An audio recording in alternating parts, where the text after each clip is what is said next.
Well, hello, everybody. Welcome to tonight's meeting. We'll go ahead and start with an invocation, which we observe by a moment of silence, followed by the Pledge of Allegiance.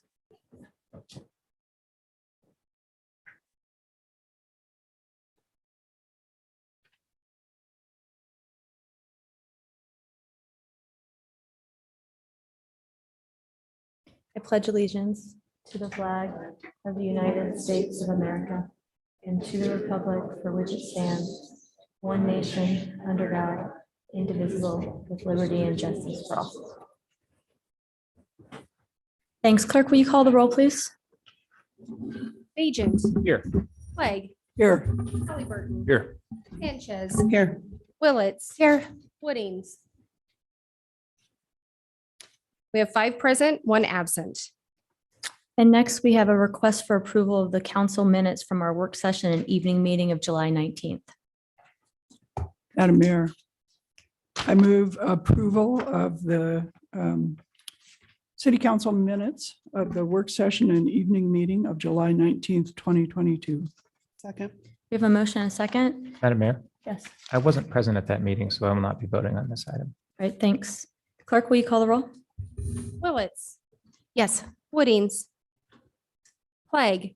Here, Halliburton. Yes. yes. Sanchez. Yes. Been a few weeks. Motion carries. Thanks. And next up, we'll move into a special business. First, we have the appointment of Ellie Cross to the Public Works Commission in the student seat for a 1-year term that ends August 2023. And Ellie is with us here this evening. I'm so pleased that she was interested and willing to serve. And with that, I'd ask for approval. Madam Mayor, I ask unanimous consent to appoint Ellie Cross to the Public Works Commission in the student seat for a 1-year term ending August 2023. Without objection. Thank you. Well, Ellie, since you're here, if you'd like to say anything, you're welcome to, but it's also not required. Yeah. I'm Ellie. I just want to say thank you so much for the appointment. I'm really excited to learn more about the government processes. And yeah. Thank you, Ellie, very much. And next up, we have the appointment of Linda, I want to say Mizzou to the Parks and Rec Commission for a 3-year term ending August 2025. And Linda, oh, you're here. Wonderful. I'm sorry I didn't see you back there. I was looking for you on Zoom earlier. And with that, Linda's appointment is before the council. Thank you. Before I go to that, I'd just like to mention how important these student seats are on the commission. Our very first student commissioner on the Public Works Commission is now the director of the Local Highway Technical Assistance Council for the state of Idaho, Layla Kroll. Oh, wow. And so, good luck. Hopefully you'll go on and do great things with this too. With that, Madam Mayor, I ask unanimous consent to appoint Linda Mizzou to the Parks and Recreation Commission for a 3-year term ending August 2025. Thank you, Linda. Without objection. Well, Linda, congratulations. You're welcome to say something as well if you'd like. We really appreciate your willingness to serve.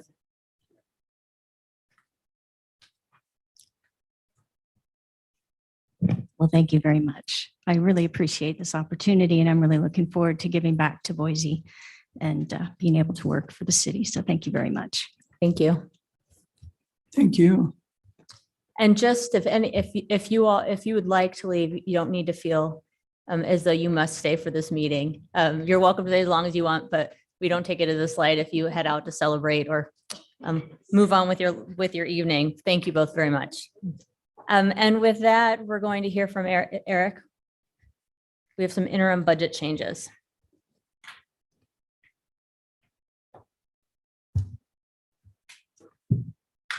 Thank you very much, Madam Mayor, members of the council. We have 5 interim budget changes before you this evening for your consideration. The first 3 are airport related. All 3 are revenue neutral, meaning that the funding source would be a reduction to a different project within the airport fund. Those 3 projects are the checkpoint expansion, economy lot phase 2 expansion, and security upgrade projects. The increases for all three projects are in response to cost escalation as well as passenger growth. The fourth item is for the Ivy Wild Skate Park design. This is a revenue neutral item that is supported from a donation from the Idaho Skate Association.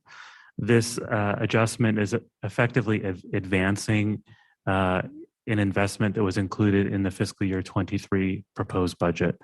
Assuming approval, we would come back before the council in fiscal year 23 to bring down the budget that was that is going through the approval process presently. The last item is a geothermal project. This increase is due to a higher degree of work this fiscal year, attributable to both new customers as well as a number of repair and maintenance projects and upgrades. The increase would be funded from increased water sales attributable to new customers, as well as from fund balance. With that, I'd be happy to stand for any questions the council might have. Madam Mayor, Eric, I appreciate you explaining the design for the skate park. I thought that's what you meant in the memo, but appreciate the clarification.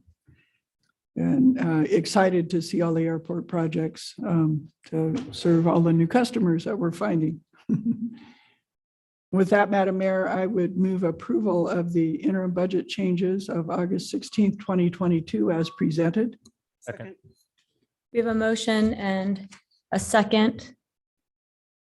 Clerk, will you call the roll? Willetts, Yes. Agent, Yes. Clegg, Yes. Halliburton, Yes. Sanchez. Yes. All in favor, motion carries. Thank you. Thanks, Eric. And next up, we have Missy, sorry, Grothaus with the RFP 22-294 for a presentation and ultimately for council action. Missy, I think the mic's not on anymore. There we go. Madam Mayor, members of council, my name is Missy Grothaus. I'm the purchasing agent for the city. I'm here this evening to request an award decision for RFP 22394, design, structuring, and implementation of fund for affordable housing for the mayor's office. One proposer has significant local economic presence. However, they were not the highest ranked proposer. I'm here to stand for any questions you may have regarding the process, and we have Nikki Hellenkamp from the mayor's office to address any project-specific questions. Are there questions for Missy? If there are not any questions, then I thank you for your time this evening and respectfully request an award decision. Madam Mayor, I actually do have a question. I need to confirm that I have it correct who was the highest rated proposer versus the local presence. Forsyth Street Advisors was the highest ranked. Okay, I just wanted to make sure that that I had that correct. Thank you. With that, Madam Mayor, given the importance of this project and the necessity, frankly, for expertise that may not be in this market, I would move that we accept the highest rated proposer for RFP 22394 Forsyth Street. Second. We have a motion and a second. Any discussion? Is that it? But that was my That was your discussion was discussion? that it is very important. Further discussion? All right. Thank you. Clerk, will you call the roll? Willetts, Yes. Agent, Yes. Clegg, Yes. Halliburton, Yes. Sanchez. Yes. All in favor, motion carries. And the next up, we have a mediation request. Josh.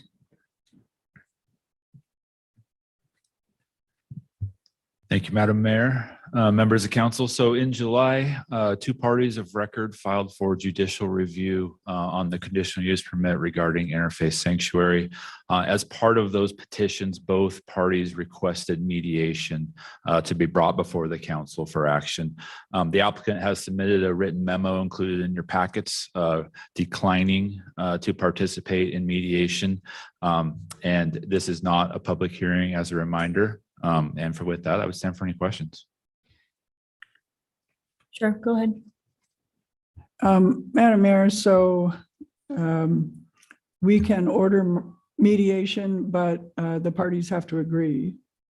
Is that correct? Madam Mayor, Council President Clegg, yes, that is correct. Yeah, so I have a question about this one too. I'm looking at the memo right now. This is before council because there's been a request. Madam Mayor, that is correct, yes. So even though both parties don't agree, council has to make a ruling on this because there's been a request. That is correct. Okay.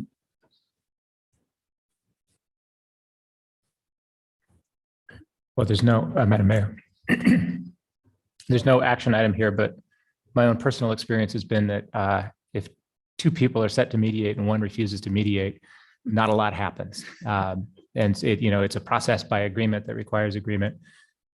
I'm not sure why we would expend city resources and time on something that requires two people to agree when one has promised they won't agree. And so with that, it does look as though the action requested is to affirm the direction that staff has recommended, which is.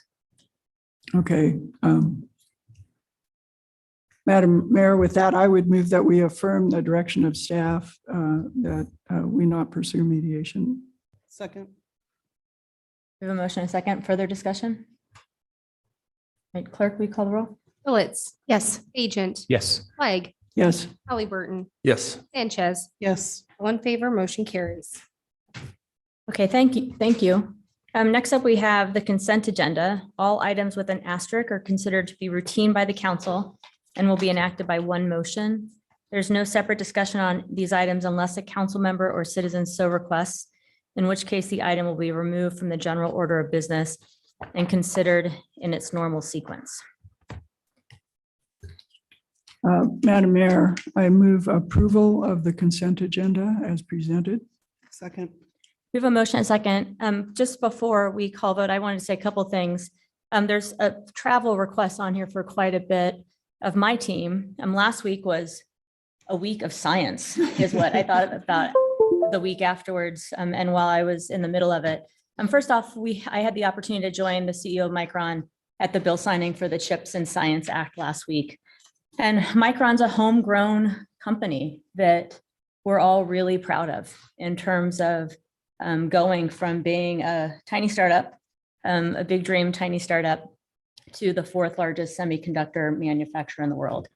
And we've said as a city that our goal is to make sure that we have family wage jobs in this community, that we do all that we can to partner with businesses, of course, that are from here to help them grow here, and particularly those that share our values of ensuring that we're a city for everyone.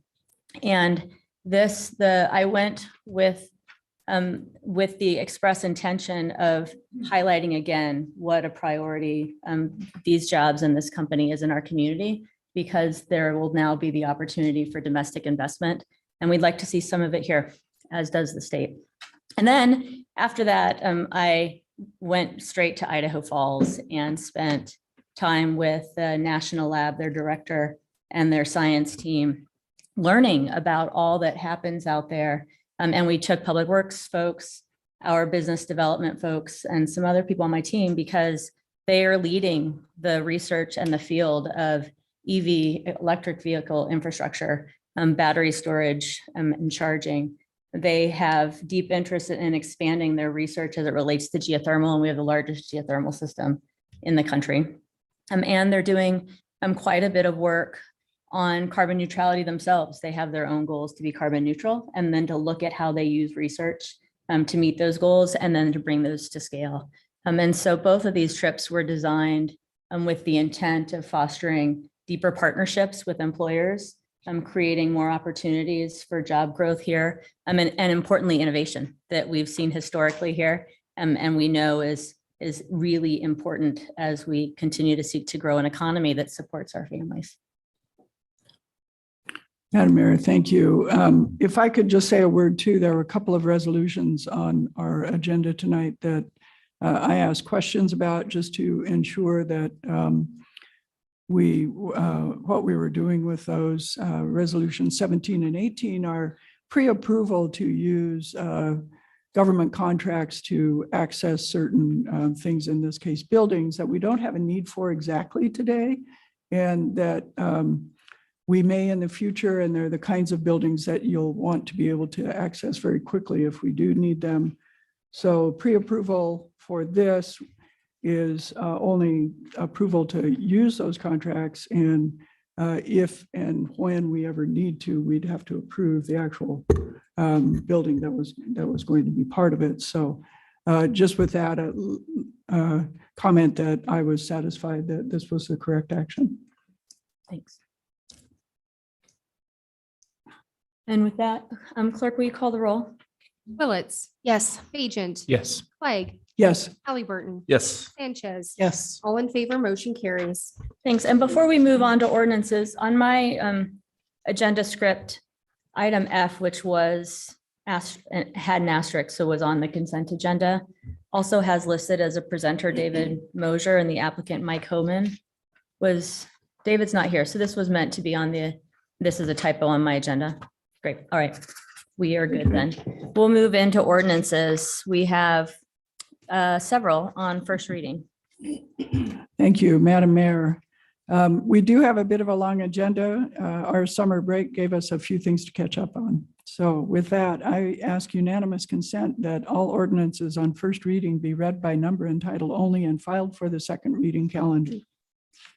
Without objection. ORD 35-22, an ordinance entitled the Annual Appropriation Ordinance for the fiscal year beginning October 1, 2022, appropriating $1,182,367,206 deemed necessary to defray all expenses and liabilities of the city of Boise City, Idaho for said fiscal year, specifying the objects and purposes for which said appropriation is made, repealing all ordinances and parts of ordinances in conflict with this ordinance, approving a levy of a sufficient tax upon the taxable property, providing for a waiver of the reading rules, and providing an effective date. ORD 36-22, an ordinance CAR 21-00033 for property located at 1824 South Fennell Street, amending zoning classifications of the city of Boise City to change the classification of rural property particularly described in section 1 of this ordinance and adjacent rights of way from R-1A to R-1B DA, setting forth a reason statement in support of such zone change and providing an effective date. ORD 37-22, an ordinance CAR 21-00044 for property located at 8475 West Limelight Street, amending zoning classifications of the city of Boise City to change the classification of real property particularly described in section 1 of this ordinance and adjacent rights of way from R-1A single family residential 2.1 units per acre and C-2D general commercial with design review to R-3D multifamily residential 43.5 unit per acre, setting forth a reason statement in support of such zone change and providing an effective date. ORD 38-22, an ordinance CAR 22-00002 for property located at 8306 West State Street, amending zoning classifications of the city of Boise City to change the classification of real property particularly described in section 1 of this ordinance and adjacent rights of way from R-1A single family residential 2.1 units per acre to R-3D multifamily residential 43.5 unit per acre, setting forth a reason statement in support of such zone change and providing an effective date. And now we'll move on to just one on second reading. Yep, just one. Madam Mayor, I ask unanimous consent that all ordinances on the second reading calendar be read by number and title only and filed for the third reading calendar. Without objection. ORD 34-22, an ordinance amending Title IX, Chapter 2, Development Impact Fees, Section 12B, Boise City Code. This amendment updates the development impact fees per service unit and providing an effective date of October 1, 2022. Thank you. And now we'll move on to third reading. Madam Mayor, I move that further reading of ORD 3322 be dispensed with and the record reflected has been read for the third time in full. Second. We have a motion and a second. Clerk? Willetts. Yes. Bajent. Yes. Clegg. Yes. Halliburton. Yes. Sanchez. Yes. All in favor, motion carries. ORD 33-22 and ordinance CAR 21-00046 Rodney Evans plus Partners LLC for property located at 3750 South Maple Grove Road, annexing 8.08 acres of certain lands and territory situated in Ada County, Idaho, adjacent and contiguous to the corporate limits of the city of Boise City, establishing and determining the land use classifications of said 8.08 acres as R-1C single family residential, 8 units per acre, setting forth a reasoned statement in support of such annexation and zone change, directing the city engineer to lodge and file a legal description and map for said annexed lands and territory, providing that copies of this ordinance shall be filed with the Ada County Auditor, the Ada County Treasurer, the Ada County Assessor, the Ada County Recorder, and the Idaho State Tax Commission, providing that a copy of said legal description and map of said annexed lands and territory be recorded with the Ada County Recorder and filed with the Ada County Assessor and the Idaho State Tax Commission as required by law, and providing an effective date. Thank you. And we have one on first, second, and third reading. Thank you, Madam Mayor. And before I make the motion, just note that there's been a change in state law, so it's no longer necessary for the city of Boise to regulate this particular thing the state's doing it for us. I'm sorry, I moved us ahead too quickly. We do need a motion for passage. Oh, of this sorry, Ordinance 3322. That was we will do that. I move approval of ORD 3322. Second.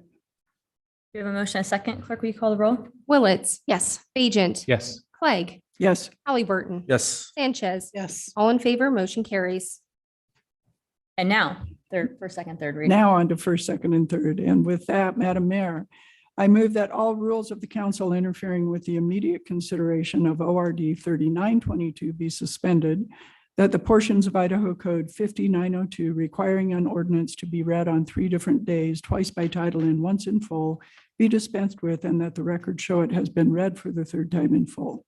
Second. We have a motion, a second. Clerk, will you call the roll? Willetts. Yes. Bajent. Yes. Clegg. Yes. Halliburton. Yes. Sanchez. Yes. All in favor, motion carries. ORD 39-22, an ordinance repealing Boise City Code Title 3, Chapter 5, entitled Retail Tobacco Businesses, repealing Boise City Code Section 5-2-2, entitled Use of Tobacco by Minors, Sales to Minors, providing for a waiver of the reading rules and providing an effective date. Madam Mayor, Yes. I move that ORD 3922 be approved. Second. We have a motion, a second. Clerk, will you call the roll? Willetts. Yes. Bajent. Yes. Clegg. Yes. Halliburton. Yes. Sanchez. Yes. All in favor, motion carries. Thank you. And now we are going to move into new business. First off, hi Sabrina, we have a subdivision, SUB 22-5. I don't have anybody signed up for this item. Is anybody here for this item? Is anybody online here for this item? Madam Mayor, if anyone's online, we would just ask that they raise their hand. And is the applicant here? The applicant is online, Madam Okay, Mayor. wonderful, thanks. Go ahead. What we'll do is we'll hear from Sabrina and then Ben, yes. Ben's often online. We'll see if the applicant has anything to add. We don't expect the neighborhood association to be here. Sina, is Eric Berg online? All right, go ahead. Madam Mayor, members of the council, the item before you is a preliminary plat for the Breeze subdivision. The subdivision is comprised of 2 residential lots on 0.15 acres located at 1719 South Longmont Ave in a R2 zone. The surrounding area is comprised of other residential uses to the north and east, with commercial uses clustered along Broadway Ave to the west. There is 1 existing dwelling on the site, which will be demolished to make way for the proposed development. 2 new single-family residences with detached alley-loaded garages are proposed. The applicant requests a waiver from the requirement to install curb, gutter, and detached sidewalk along the subdivision's frontage on Longmont Ave. Prior to the April 4th Planning and Zoning hearing, the Southeast Neighborhood Association submitted written comments requesting that the applicant be required to install street improvements.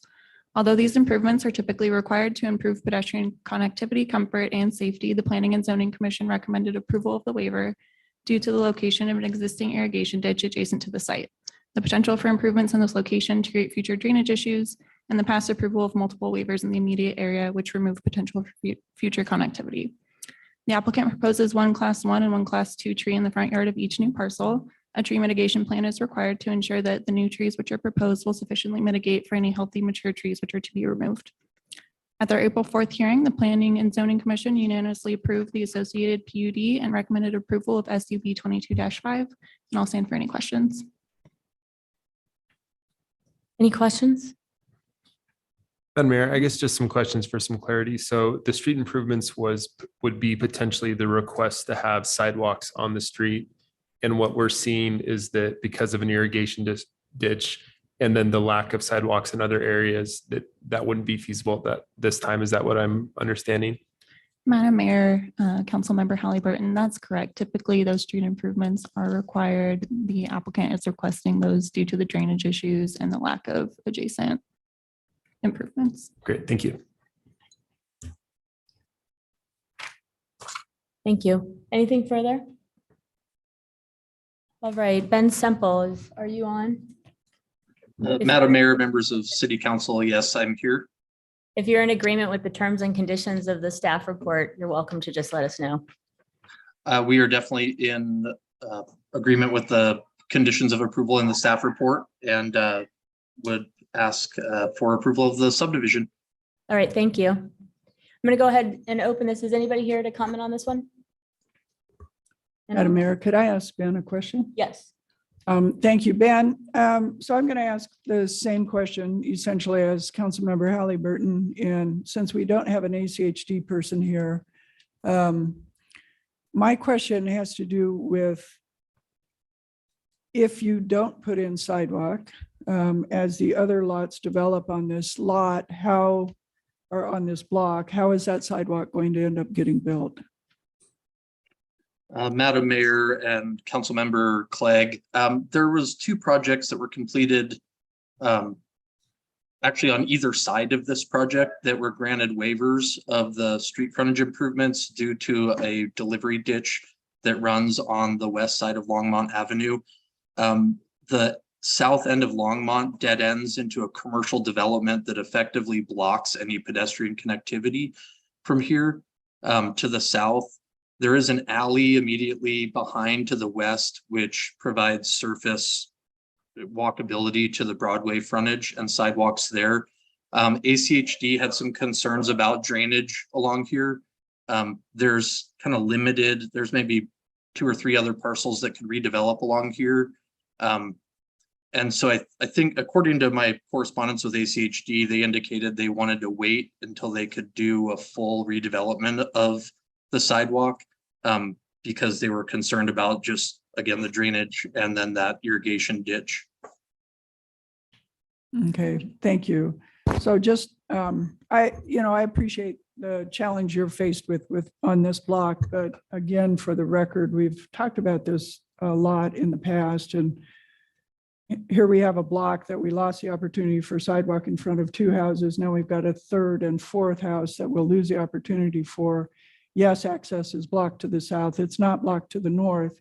And it's in a neighborhood where we've allowed this kind of development over the years without these sidewalk improvements. And we end up with parking in the front yard and all kinds of issues as a result.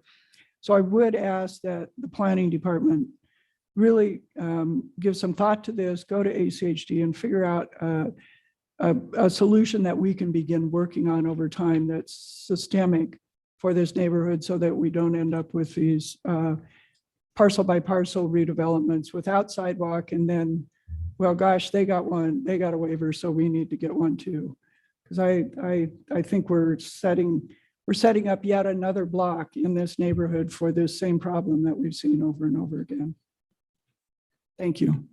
Madam Mayor, if I could just add one thing to Council President's comment, 100% agreement in everything that she had to say. One of the things that I've been noticing recently as I've been working with the city on invasive species removal is that a lot of times those invasive species are growing along roads that don't have sidewalks.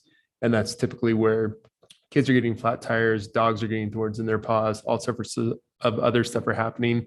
And because cars are parking on those areas, they're spreading them to additional areas as well. So there's multiple reasons to really consider this. So I thought I would add that to the record as well. So when we're having these discussions, we can kind of really take a look at all the different elements that it's important to have these.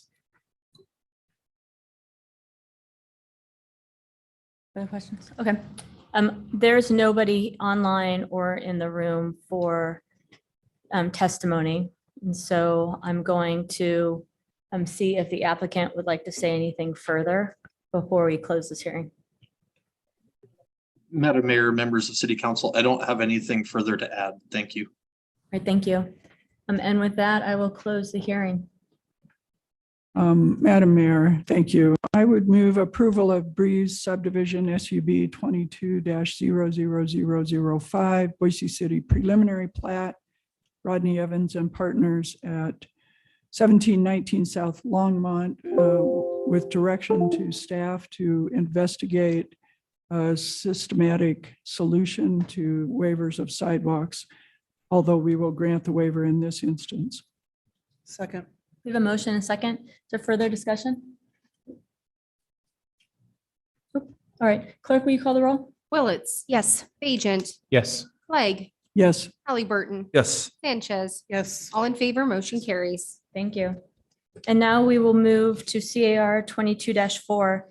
Just a little bit of housekeeping. I've got one person signed up for this, Mark Andrews. Great. Anybody else here for this item? Right, and clerk, will you let me know if anybody is online for this item, you can raise your Zoom hand. We'll go ahead and start with staff. Jesse Lyle, welcome. And then the applicant, Andy Thompson, you are here in the room. Is the neighborhood association present? West Valley? Nope. All right. So we'll start with staff, go to the applicant. There's one person in the room to testify. There might be others online, and then we'll bring it back to you. Go ahead. Madam Mayor, members of the council, the item before you is CAR 22-4, a request to rezone approximately 1.86 acres located at 2576 and 2623 Linda Vista Lane from R1B to R1C. On June 6th, the Planning and Zoning Commission recommended approval with some neighborhood opposition to the potential increased traffic, parking, and density. The subject property is designated as suburban on the future land use map, which in with the R1C zoning is allowed. And the Planning and Zoning Commission found that the proposed R1C zoning is compatible with the existing neighborhood and other infill that's located in the area.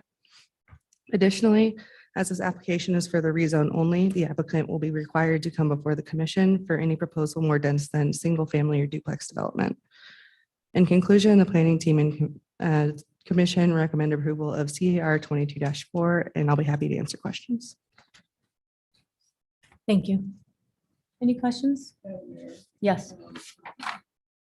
Thank you. This, in my experience, a little bit unusual to be looking at rezones without the plat. This is a problematic area of town in terms of connectivity, and we've always relied on the rezone to be able to ask for some things in terms of connectivity that we might not get otherwise. I think it's the appropriate zone, but I'm a little concerned that if there are opportunities for connectivity, we won't have the rezone as a way to ask for that. It will only have to follow our subdivision ordinance, which won't require the kind of connectivity that we might ask for otherwise. Wonder if you explored that at all as you talked about this. Madam Mayor, Councilwoman Clegg. Well, we did have just a very basic concept plan that was submitted, but as this was just submitted as a rezone without any PUD or other entitlement, this is not something that we have set in stone. I believe that the applicant can probably answer a few more questions about their plans for this area, but if they had to go through a PUD process, like connectivity and sidewalks would be required. Thank you.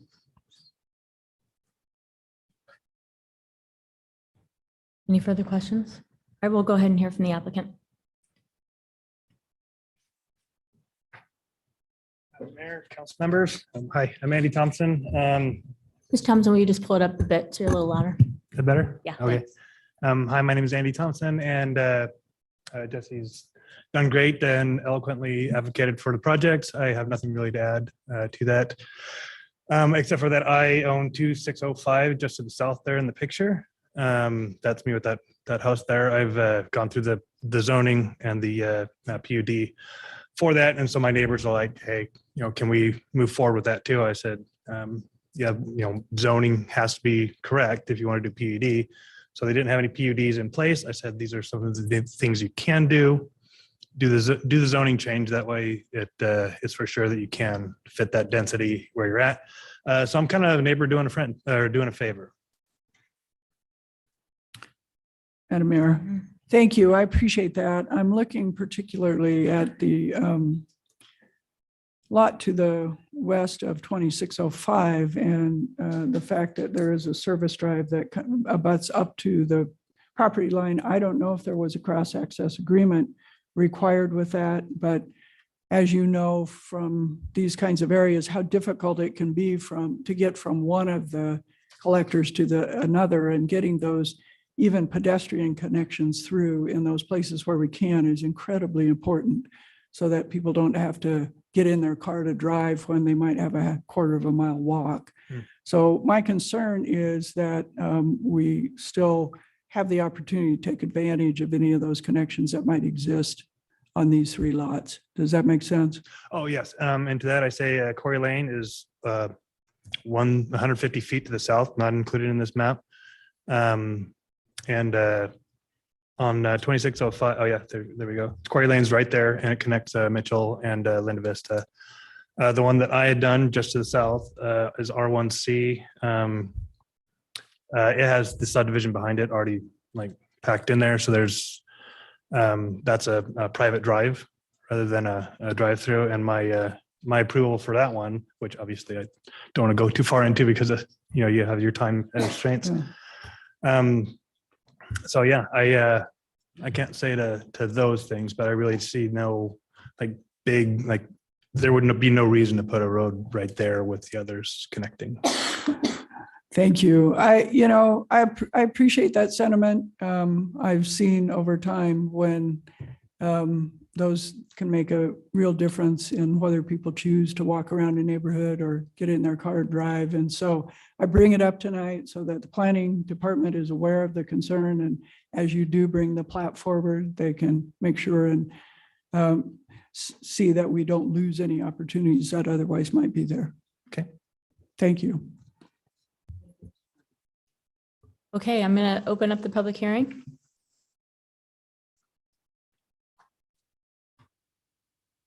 Madam Mayor, I have no one online that has their hand raised to testify. All right, thank you. And Mark Andrews, come on up. Hi, Ms. Mayor, Council, Mark Andrews. I live at 2640 North Linda Vista. I've got several concerns on this problem. The property to the south of me on the east side, obviously that design will be changed again because there's no place for fire trucks to turn around. There's no access to get to anything. The other thing is parking. Very few parking places. If you got a 3-bedroom, 2-bath, there's going to be 4 people living there, usually 4 cars. There's only 5 parking spots there. You have 4, 6 places. The other problem is the grass strip out front. It's a 20-mile-an-hour street. The grass strip is pretty much a waste of time, waste of money, and waste of energy. It's better use for the people to use it, other than it just dies.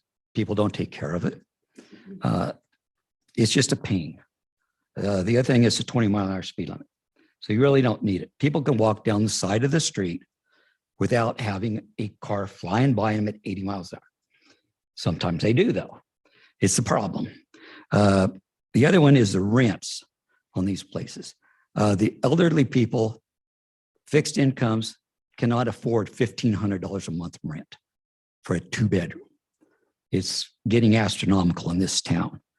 The other thing is we're supposed to be the city of trees. Where are the trees? You build places, there's no place to put trees. They get 10 feet tall, they cut them down, they never replant them. I've gone through this several times with the planning and zoning. In my surroundings, they cut them down. They don't plant them back. My suggestion would be to consider a more livable neighborhood, not a city like LA, Las Vegas, San Francisco. We need to control it a little bit better. And I guess that's it. Any questions? Thank you, sir. Thank you very much. Thank you. And with that, I'll see if anybody has questions for staff before I close the public hearing. Madam Mayor, Mhm. just for the record, make sure that if we grant this rezone tonight, the applicant will have to come through with either a PUD or a subdivision request. And at that time, the staff will review connectivity, will review existing trees and ensure that any healthy trees are not lost, and any trees that are lost are mitigated in the ensuing development. Is that correct? Excuse me, Madam Mayor, Council President Clegg, that is correct. These are things that we check for in every PUD or subdivision. Thank you. Madam Mayor, Yes. I had another question for staff. So I'm assuming at that time, then the parking question would also be answered. Madam Mayor, Councilwoman Willis, yes, that is correct. We look at parking as well with both of those applications. Super, thank you. All right. With that, I'll close the public hearing. Madam Mayor, I move approval of CAR 22-0004, Andy Thompson Construction at 2576 and 2623 North Linda Vista Lane, rezone of approximately 1.86 acres from R1B to R1C. Second. We have a motion and a second. Any further discussion? Madam Mayor, just a couple of things. I really appreciate your testimony. And as somebody who lives in West Boise, I always look at parking.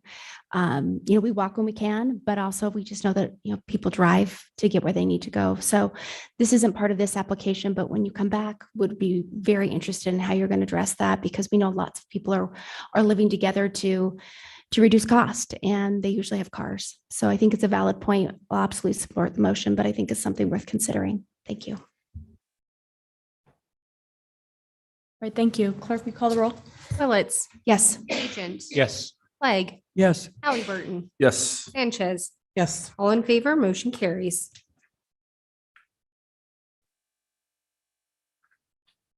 Thank you.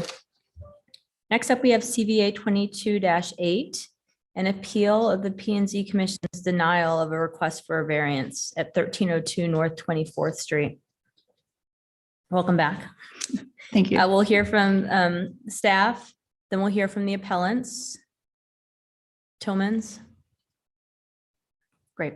And then we don't expect the neighborhood association. I have Amy Algeier listed here. If Amy or somebody from Nina is present on Zoom, please let us know. And then after hearing from the appellants, we will head into testimony. I've got a couple people that are signed up to testify. Madam Mayor, members of the council, the item before you is an appeal of the Planning and Zoning Commission's decision to deny a request for a variance to encroach into the street side setback for a garage addition on 0.24 acres located at 1302 North 24th Street in an R1CH zone.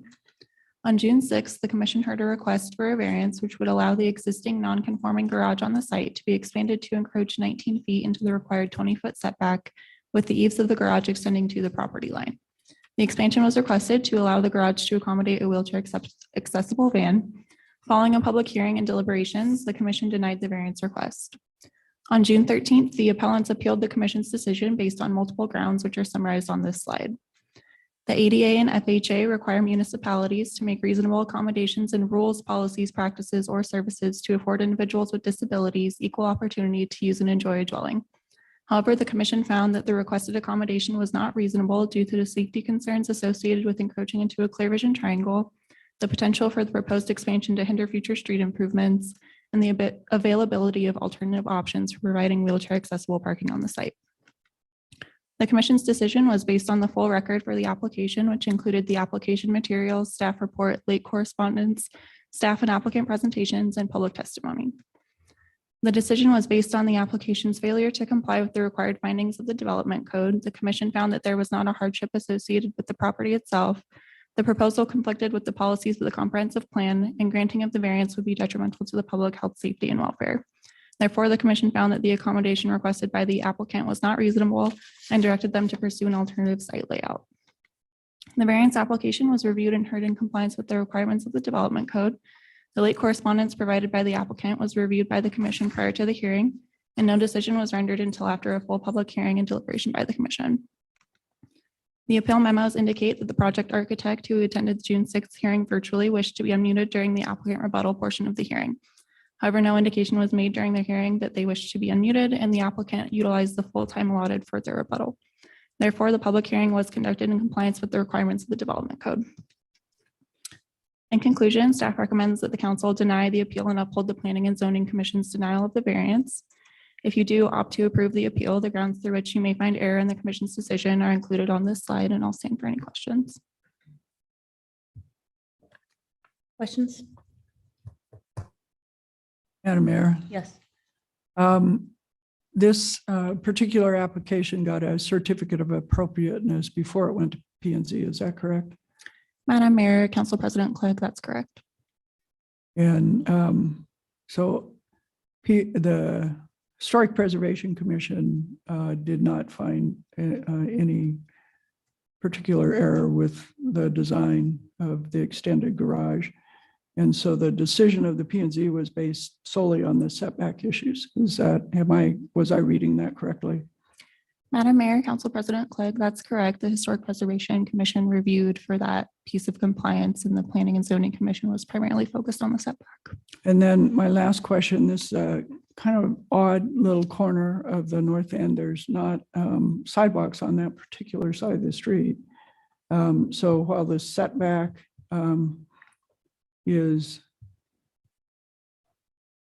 while the proposed building is to the edge of the property line, because there's no sidewalk, there's still actually a fair amount of space between the property and the edge of the street.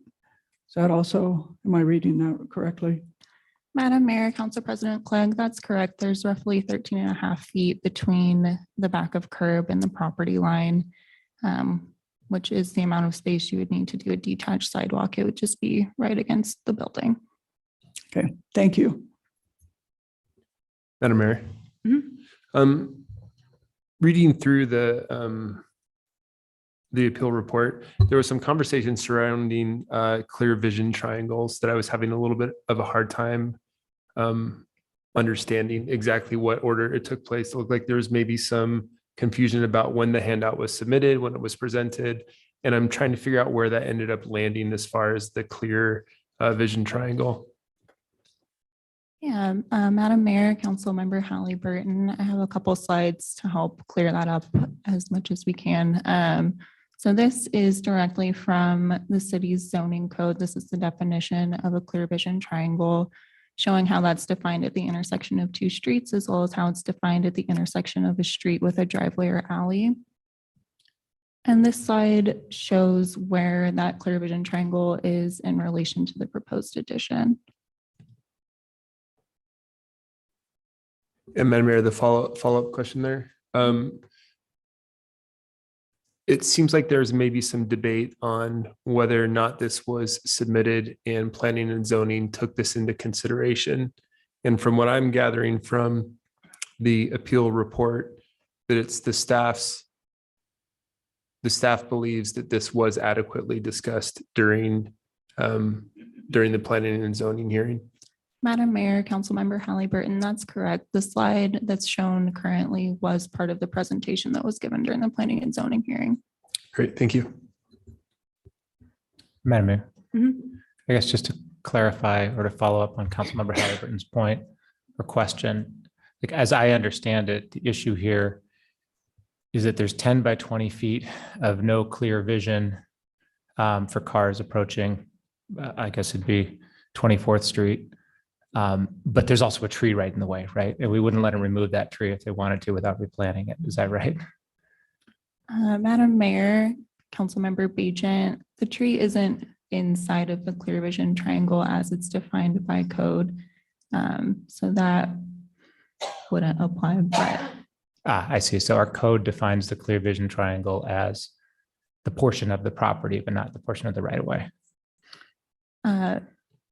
Madam Mayor, Councilmember Bajent, that's correct. It depends on whether there's sidewalk in a location or not. If there is sidewalk, it's measured from the back of sidewalk. If not, it's measured from back of property line. Got it. Thank you. Madam Mayor, Mhm. yes, I was not clear until I saw that previous schematic that the vision triangle had to do with the driveway. And I see now that we do regulate the vision triangle on driveways. I guess that surprises me because I know a lot of driveways that have not very good clear vision triangles. Is that only if there's a significant remodel? Madam Mayor, Council President Clegg, that clear vision triangle does apply to all properties, and it's something we look at with any entitlement application that comes in. There are existing nonconformances that have come about, historically that do exist on other properties. Okay. Thank you.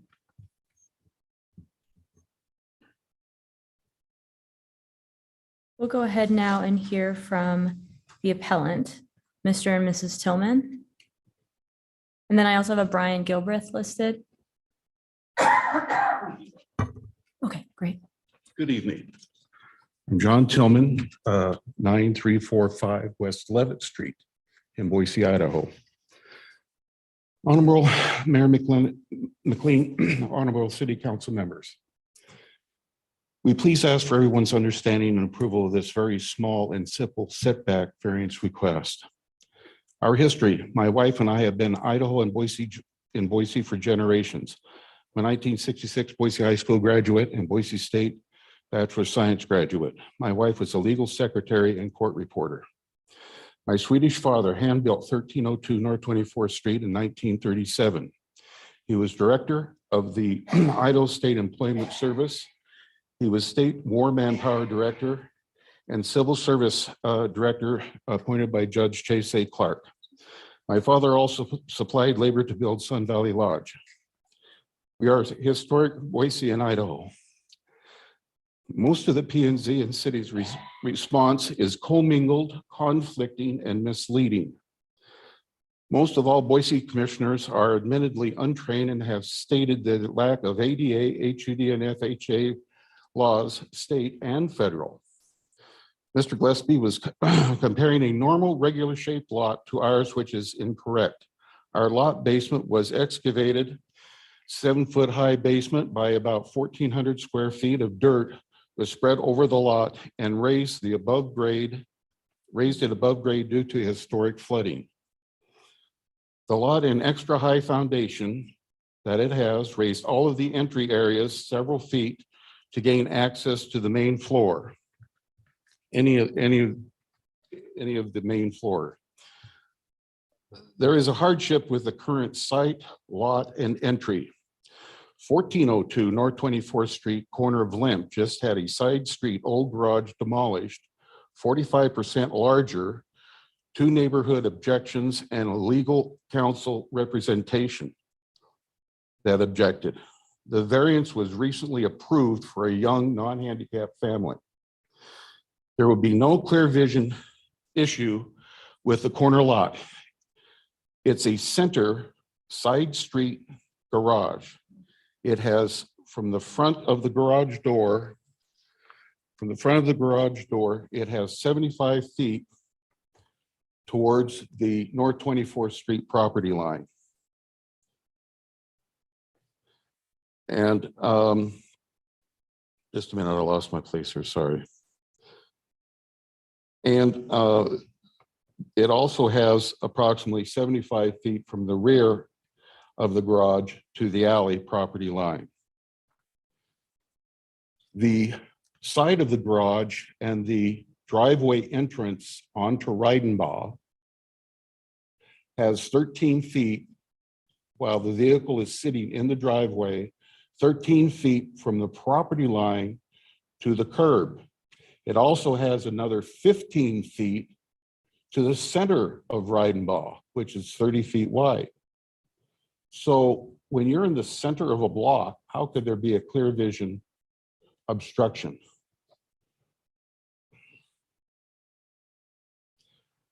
There's always been a garage there since my dad built it, so it cannot be construed as a conflict. In essence, we've gone through many years of hardship, heartaches, and despair and grief to get this remodel started and the final variance approval. The city is applying the clear vision, which it mainly applies to an interior or flag lot or a corner street access, across street access.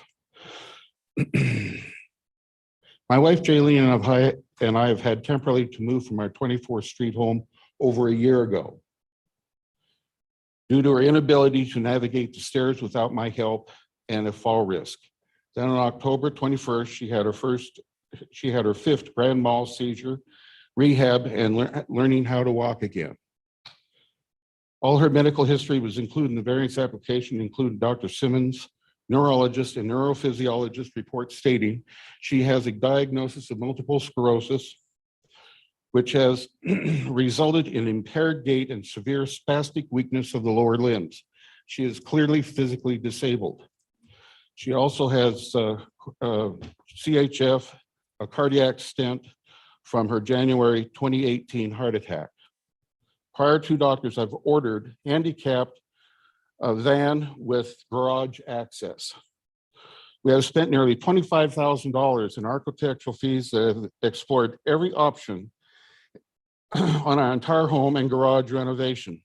The only and best design that has met the historic and the appropriateness approvals is have the existing attached garage widen 5 to 5.5 feet. There will be no overhang over the property line.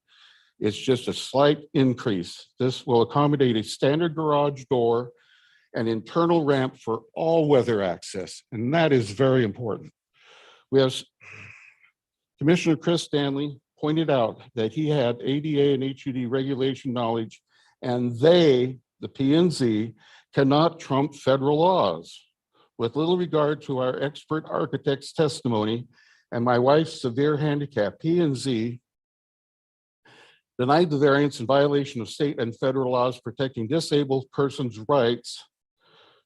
So two variance approvals, okay?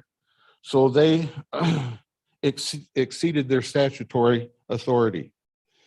At a recent TV meeting, Tim Keene said, "We are here to serve the people and not the regulations and the policies. We've got to be focused on helping people and help solve the problems that they are facing, and to let go of flawed ideas.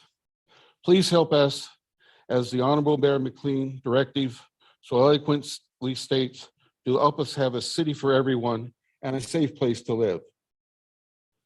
The city of Boise is on record formally condemns any actions to abrogate the fundamental liberties of its people and its commitment to protecting its residents' rights. Once again, please approve our variance. Jaylene's health demands prudent and proactive measures and end our stress in this mess of legalities, and return our family home that we shall dearly miss. Thank you, John and Jaylene Tillman. I would like to share this picture that's in our deal, okay, of the 13 feet from the property line to the curb, okay? And so that picture, I saw that picture, I was reviewing the record, that's in there. That is in the record. Yep, and you can leave it with me as well, but it is in the record, so council members should have seen it. Okay. On Irene Street, there's a big, huge double garage that's being built right next to the street there. That is not in there. Yeah, I didn't see that one. 20th Street has a garage and a fence very, very close to the sidewalk. One other thing about the sidewalk I messed in here. We own 2/3 of the lot, okay? I spoke with ACHD supervisor concerning a sidewalk there when we were having the driveway rebuilt. He said you do not pour sidewalks around trees anymore. In order for a sidewalk to be built there, they would have to have my permission. Me and my son will not give that permission to have a sidewalk built there. Plus the fact, he says, we don't go around trees. Those 3 maple trees and all landscape will have to be removed. That's against the historic district's approval. So in essence, the clear vision triangle and having related to a sidewalk there, there'll never be a sidewalk there, ever.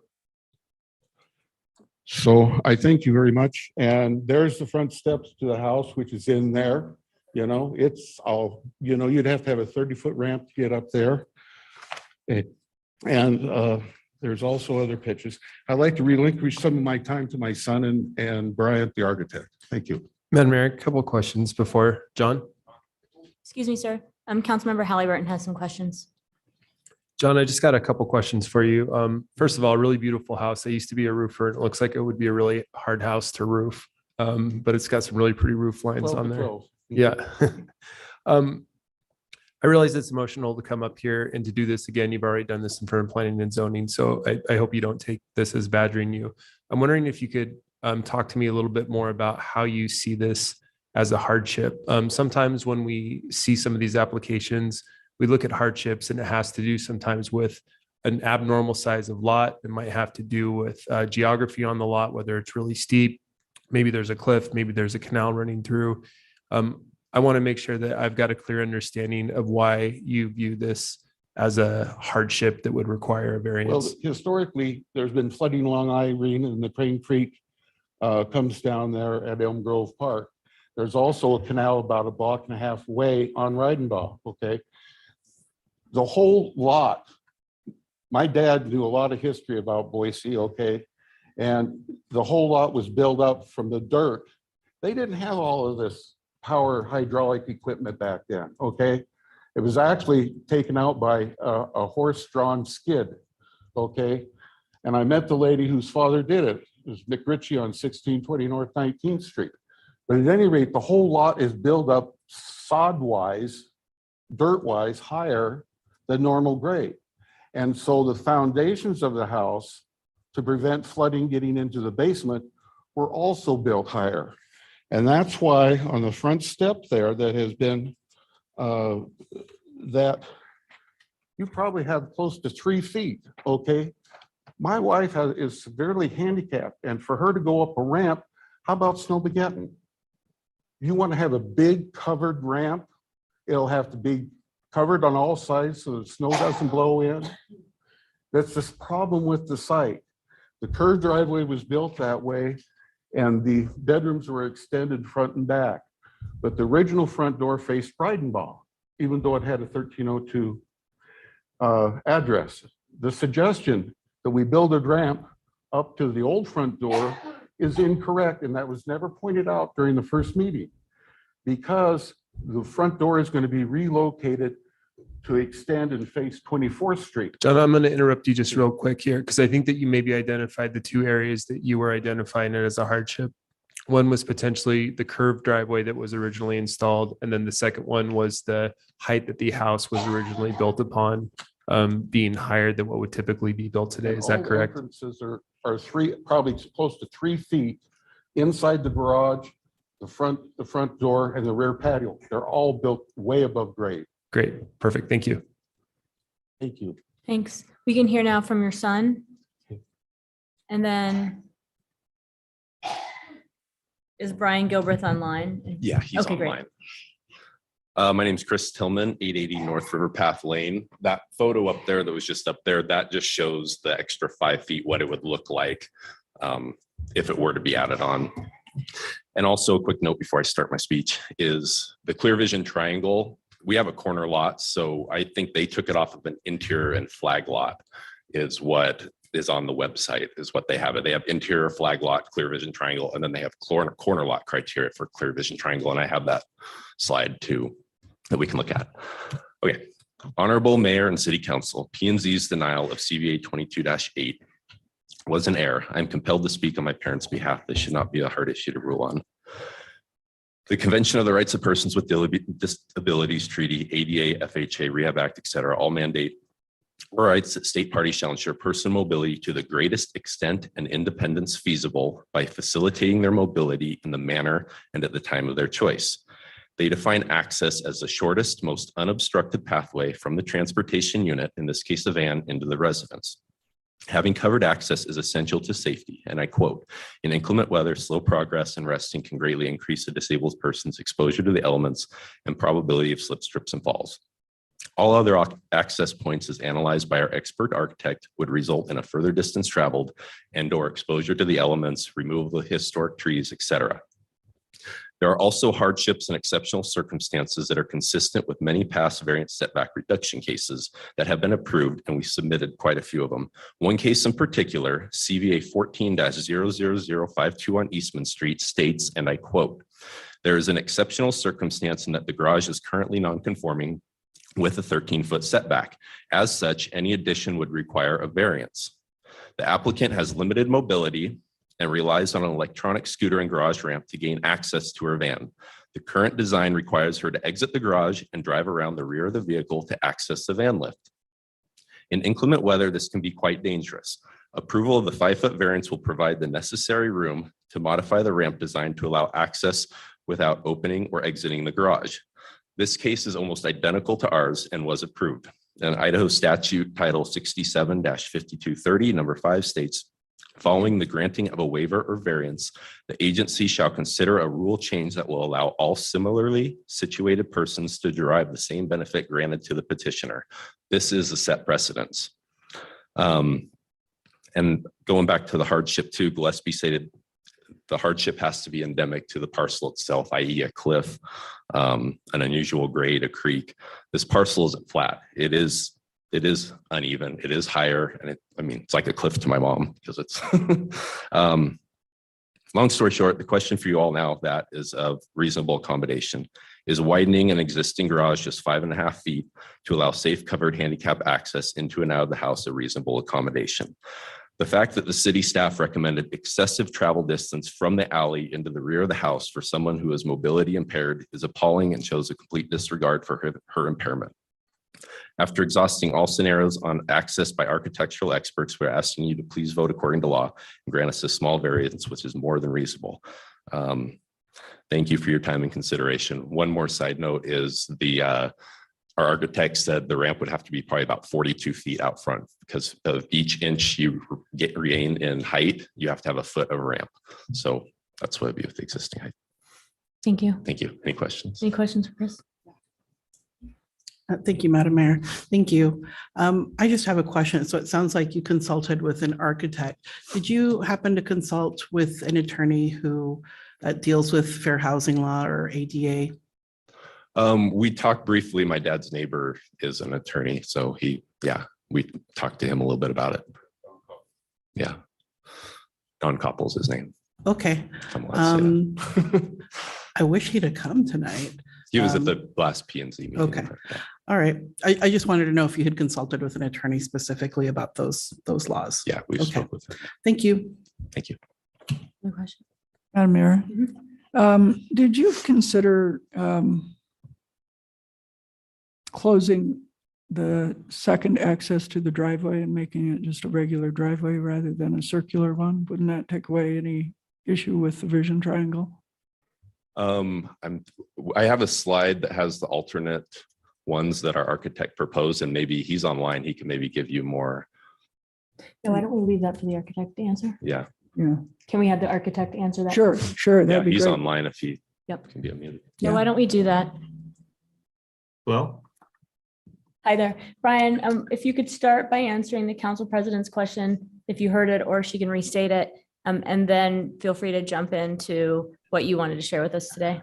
okay, well, we didn't look at abandoning the circular drive there because we were looking at as the house has always been approached from the corner side there through this drive into the garage. So, or actually they can't use the garage, so it hasn't been. So we were trying to maintain the existing drive And we did not look at a straight on approach. We couldn't do a straight on approach as indicated by the number 2 there into a garage of the same size because we wouldn't have the 20-foot back from the street that's required. Thank you. So as I understand it, you did not look at closing it because in the scenarios you looked at, you wouldn't have had the backup room if you'd done that. Right. We wouldn't be able to, in order to get the room to get the van in and approach off of Reidenbach, 90 degrees off Reidenbach, as indicated in the number 2. That's kind of, these little outlines here are showing the same size garage placed in different locations as we did with studies as recommended by P&Z and our own, kind of due diligence. These are the different locations we looked at. So in order to get 20 foot off the, number 4 is indicating 20 foot off the property line. Number 1 is they had indicated that, maybe we could do something there and have an alley approach, which we can't do an alley approach because there's an existing CMU wall / fence there. And then it's showing the creating like a pergola or breezeway all the way from number 1 to the back of the house. So, which isn't, it would bisect the site essentially, and it wouldn't fit in with the neighborhood. It would bisect the site and it would be cost prohibitive. And number 3 is just, that would be, getting rid of the trash enclosure and everything and building that next to the back of the house, which that wouldn't work either. So I don't know if I answered your question or not. Thank you. Yes, it did. All right, great. Brian, do you want to go ahead? Okay. Madam Mayor and City Council members, thank you for, we appreciate your time for listening to our appeal. We believe that there's multiple hardships associated with the property, both design guideline wise as well as personal hardships. And the hardships, essentially one of the criteria is in regards to the removal of existing mature trees, which we would have to do if we located the garage elsewhere on site, and it would lose its connectivity. The design guidelines for the residential historic districts indicate that it's generally appropriate to maintain the continuity of landscaping and mature trees. Where mature trees exist, every attempt should be made to design and construct around them. There also exists personal hardships from the owner's requirements for accessibility. From a safety perspective, in the case of a fire or another emergency, Mrs. Tillman, who requires the use of a wheelchair, is not able to safely exit the home in its current configuration. We looked at many alternatives as well as those recommended by planning and zoning. One of the alternatives we looked at was remodeling the existing detached garage located at the rear of the property and providing access to the home via a pergola or breezeway from that location. This is not a solution as it would require too far of a travel distance from the garage to the home at 42 feet. A sheltered walkway in that location would both bisect the site and not be harmonious with the property improvements in the area. Another option was positioning the expanded garage further to the east and north, but due to the lack of space available, circulation issues, and aesthetics, this solution was not viable either. Large mature trees would not allow development in that area. So, given the hardships presented by the site itself, we have arrived at the best possible solution that will have the least impact and provide a harmonious addition to the existing neighborhood. A few more items that we feel present hardships that are unique to this home. Number 1, P&Z discourages garage openings that face the street in this area. But since construction in 1937, this garage has always faced the street. In this instance, the garage location and orientation is unique, and we feel that it contributes to the variety of the neighborhood. To reorient the garage would be a detraction from the established street rhythm. Number 2, for over 20 years, this home has been erroneously categorized as contributing status. We've met with Idaho SHPO, and they agreed that this is non-contributing. This misclassification has placed an undue burden upon this family for 2 decades. They have been unable to make any improvements due to this now corrected misclassification. Planning and zoning have indicated that the hardships presented are not unique within the district. we feel that that's incorrect, that this home is a multi-generational family home since its construction 85 years ago, with the need for an accessible garage for a disabled family member so that the original family can remain, would certainly define this scenario as unique within any district. We do understand that design guidelines were in place for a good reason. But we also recognize that as guidelines, there should be cases such as ours that, while perhaps not meeting the narrowly defined parameters, merit consideration. We believe that these hardships, these issues, meet the spirit of the definition of hardship, and we respectfully request your approval of this variance. Thank you. Are there further questions for Brian?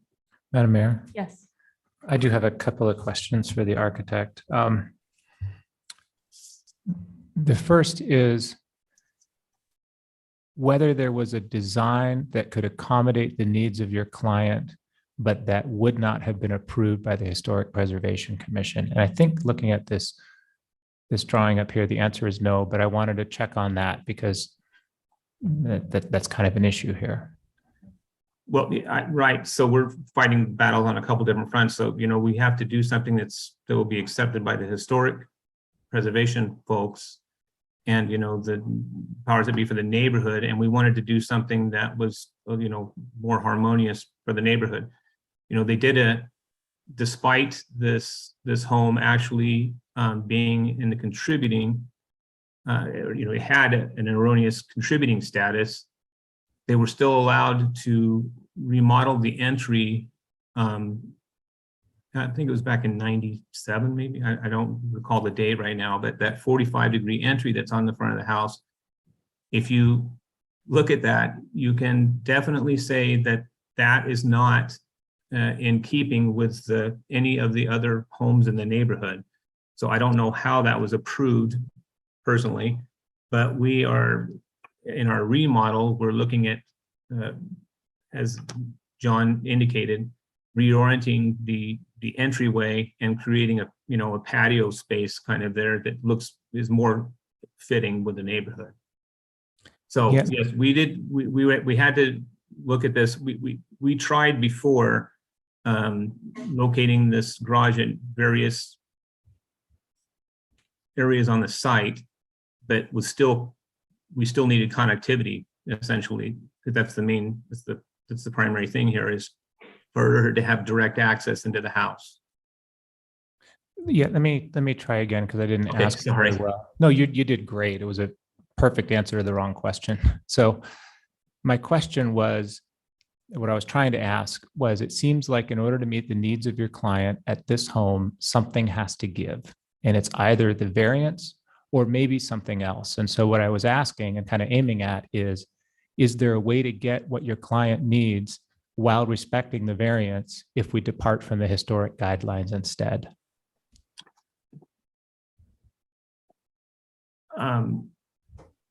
I haven't looked at it from that aspect. Are you saying that, we disregard the historic aspects of it, and if we were granted the variance, we would disregard the historic concessions we made in the design?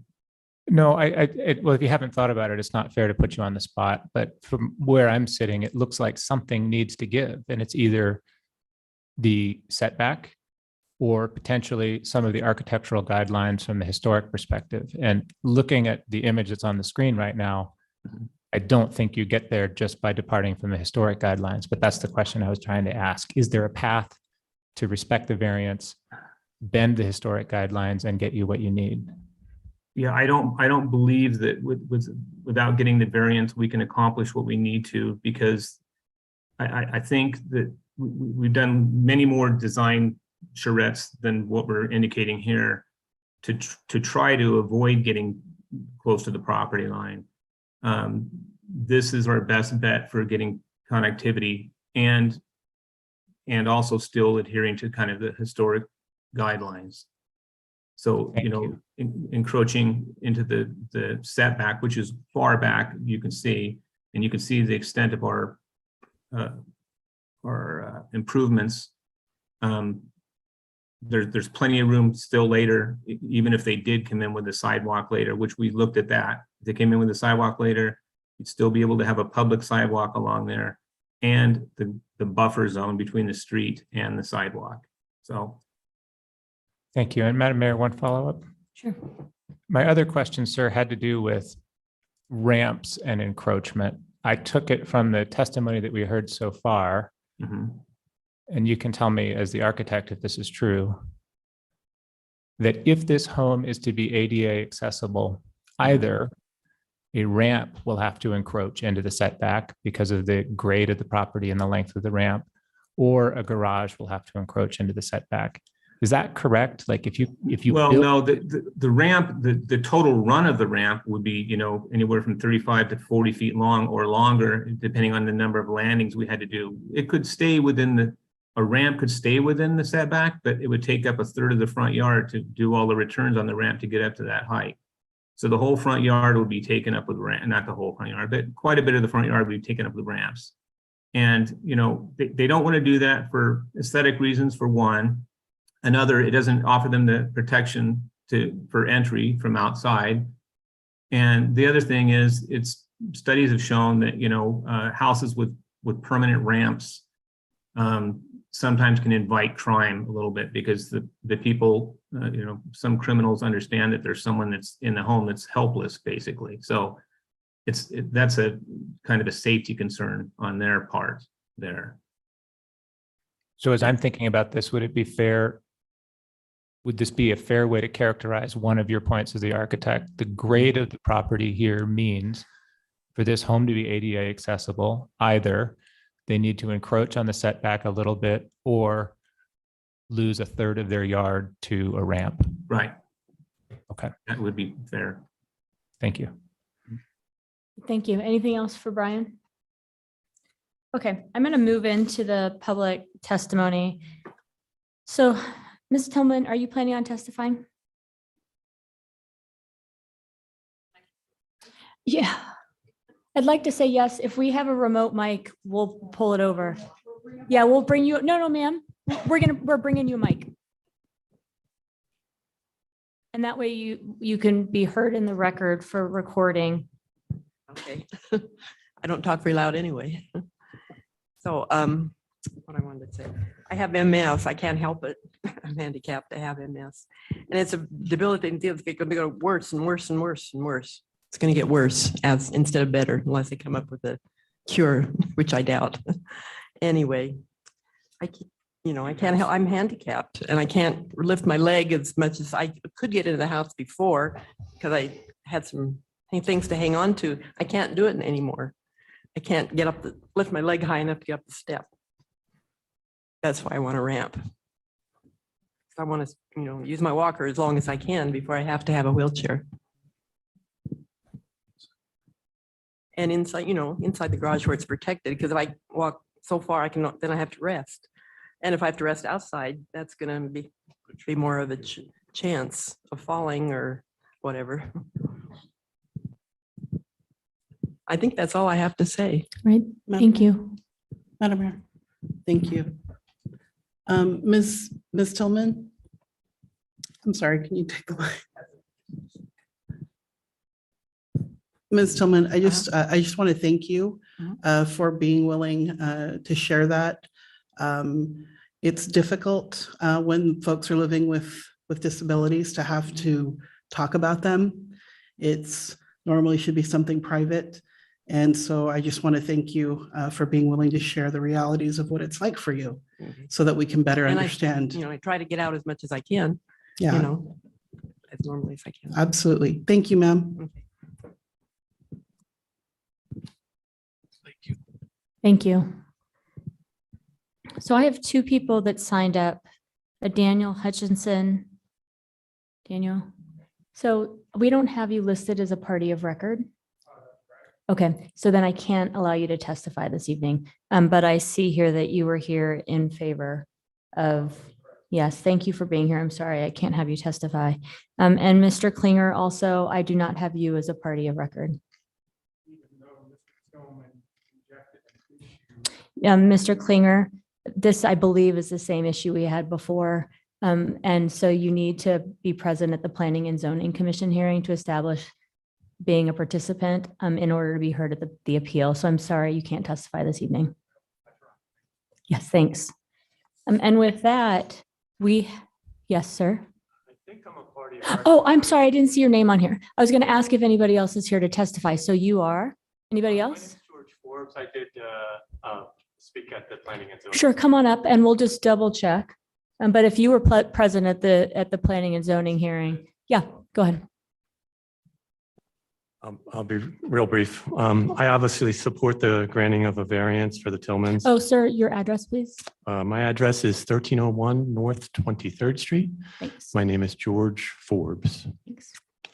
I support the variance. As he stated, his dad built the house. His mom lived there until her passing at just about 104 years of age. I'd like to address the three reasons the planning and zoning's given. The clear vision triangle, we've talked a lot about that.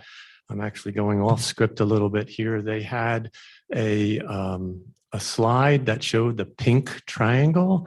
I think that pink triangle is positioned wrong. Actually, if you move it down. Oh, excuse me, sir, just a second. Somebody on Zoom needs to mute themselves. We're hearing whoever has a dog barking. Great. Okay, go ahead. So anyway, if you move that triangle down, you probably have the vision you're talking about. I'm not an expert on that. The original Planning and Zoning Committee project report showed lots of pictures. None of them addressed or actually showed the vision triangle. None of them. I haven't seen anything until tonight that actually showed the triangle, and their picture of what the new garage would look like shows that I don't think it's an issue. Unprofessional opinion. The other one was the planning and zoning cites some obscure section of the Boise Comprehensive Plan. I don't know if it even pertains, but I do know if the comprehensive plan is not addressing the needs of disabled citizens, then it's not comprehensive. Finally, the third thing is the other design options, and we've talked a lot about that. At the Planning and Zoning Committee meeting, great emphasis was put into the option of building a portico at the front of the house. This just astounds me given the vision triangle concerns. A portico would definitely create an obstruction versus the 5 feet more requested for the garage. I'm not a lawyer, and these are just my opinions, which you can take with a grain of salt in deciding, but I sincerely hope you can grant this variance. Thank you. Thank you. Anyone else? Is there anybody online? Okay. Are there further questions I always get this confused with when it's an appeal. Is the appellant? Right, so they're providing 5 minutes, right? So so you have a final 5 minutes. Are there further questions? Yes, go ahead. I do have one. Thanks, staff. This is a question for staff. So, I've lived in this neighborhood for quite many years, and I was just trying to count in my head, and I was looking online on Google Earth here. I can easily identify 5 or 6 garages that clearly come to the property line with a straight-in driveway into them, which would clearly obstruct vision. So I'm just curious. We have our setback rules that were written in 1966, well after this neighborhood was built. We have existing garages that don't follow those setback rules. And because they've been existing in those places, they're okay. And in this case, we're trying to ensure that those rules are followed in a place where I'm trying to figure out what we gain by it. And I guess I don't know that I'm probably not being very, very articulate about it, but the rules should be for a public purpose. And in this case, I can't see what the public purpose is. And I wonder if you could enlighten me what I'm missing. Madam Mayor, Council President Clegg, yes, to address that, there are a lot of existing encroachments and nonconformances in the north end. It is a historic district where a lot of structures were built prior to our zoning code being enacted. The Planning and Zoning Commission has concern with continuing to create those new encroachments in that area as time goes on. In this particular case, the concerns primarily that they discussed or considered would be if detached sidewalks were ever to be installed in this location, there would only be a separation of 1.5 feet between, that pedestrian improvement and the side of the garage expansion. And additionally, the clear vision triangle encroachment with that sidewalk being right against where vehicles are coming in and out of the garage. That's right in contact with where people are trying to walk and So if a sidewalk were to go here, then the vision triangle would come into play. And that does make sense to me. I understand that. The ones that I'm thinking of, the sidewalk is directly adjacent to the garage, and it's a garage that's facing the sidewalk. So I guess the vision isn't as big a deal, but certainly the crossing of where the cars are is right there. But thank you. No, that was a great response, because it does state what we're trying to get at is the public purpose of the future if we add a detached sidewalk and the vision issues it will create for those on that sidewalk. Okay, super. Thank you. Madam Mayor. Mhm. One question. So I believe is it Chris? Chris brought up an example of a variance that we had done very similar to this. And I think Chris maybe the quote was, this is an exact example that maybe set some precedent. Do you have any thoughts? Was that brought up in the P&Z meeting? Or is there anything that can be discussed as far as what's different from this one to that one? Madam Mayor, Councilmember Halliburton, that variance was not discussed during the Planning and Zoning Commission hearing. If it's the one that I believe it is, I have looked at it. There are some differences in terms of the lot size. That lot is a substandard, irregularly shaped lot where any addition onto the primary home or the garage would have had some encroachment. Whereas on this property, there is a little more room to work outside of the setbacks. Okay. And then Madam Mayor, one more question. And I think this is maybe just, I'm looking at the picture wrong. We keep talking about the sidewalk and then this is detached sidewalk across the street. This is like on the other block, just right next to it to the west, there's a detached sidewalk that continues. It looks like at some point we constructed part of another sidewalk on that corner with the intention of eventually connecting it in the future. When I look at this picture, I'm seeing number 2, which is where the garage potentially is going to be. And am I looking at the full perimeter of the garage all the way down to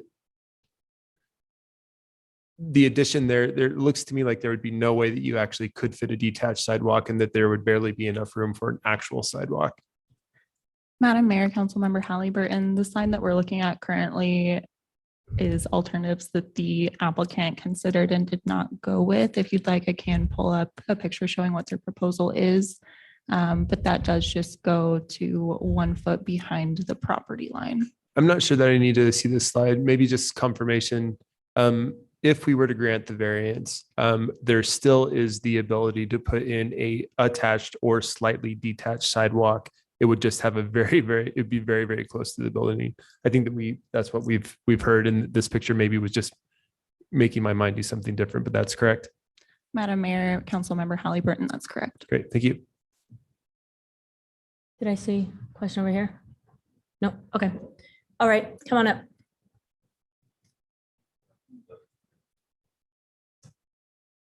Got 5 minutes. Okay, thank you. So for the clear vision, you can see there's a corner lot. Chris, I just need you. Is there a screen down here? Oh, yeah, I didn't even know just this. need you in the mic. Chris Tillman, 880 North River Path Lane. You can see there's the corner lot. And then if she scrolls down, there's interior and flag lot. They're taking the clear vision from the interior flag lot. We have a corner lot, so that doesn't pertain to our lot. So when they quoted, they're quoting from an interior or flag lot, not the corner lot. Also, our driveway faces the other way. If we can get a before and after of, if you go original garage. So that's the original garage right there. And then the proposed garage is going to be right up to about where the brick is. So if you can go to proposed garage now. We're just 5 feet is all. And then when you round the corner, there's still 14 feet. There's never going to be a sidewalk there. I hate to say never because the city can kind of do what it wants, but they would have to remove all the 3 huge historic trees on the side, and it would take out all the landscaping driveway and our detached 2-car garage clear by the alley. They'd have to tear down the whole original cement wall, and that would make the 2-car garage a clear vision issue. But they're pulling the clear vision all the way to the property line where it should be from the curb where pedestrians and stuff are coming, and then they're kicking it. We're getting penalized for not having a sidewalk, and it's pushing it all the way into the property line where the existing garage already is. I do have a couple other slides of just other homes. If you go to 20th and Reidenbaugh, that's where the house is right up to the sidewalk. I still don't believe they're ever going to put a sidewalk in there. And then there's one other one, I think one that you were talking about. Not that one, sorry. Is the clear vision issues, the third one down, where the fence is. I mean, I think that's maybe the one you were referring to. I think they're taking wrong information for the clear vision. Also, the precedents, I have the approval for the Eastman Street one where the precedence has been set, and also the hardship of having an elevated lot. It's not, I mean, yeah, it's a rectangular lot, but it's not a normal lot because it's the elevation. So yeah, that's about all I have to say.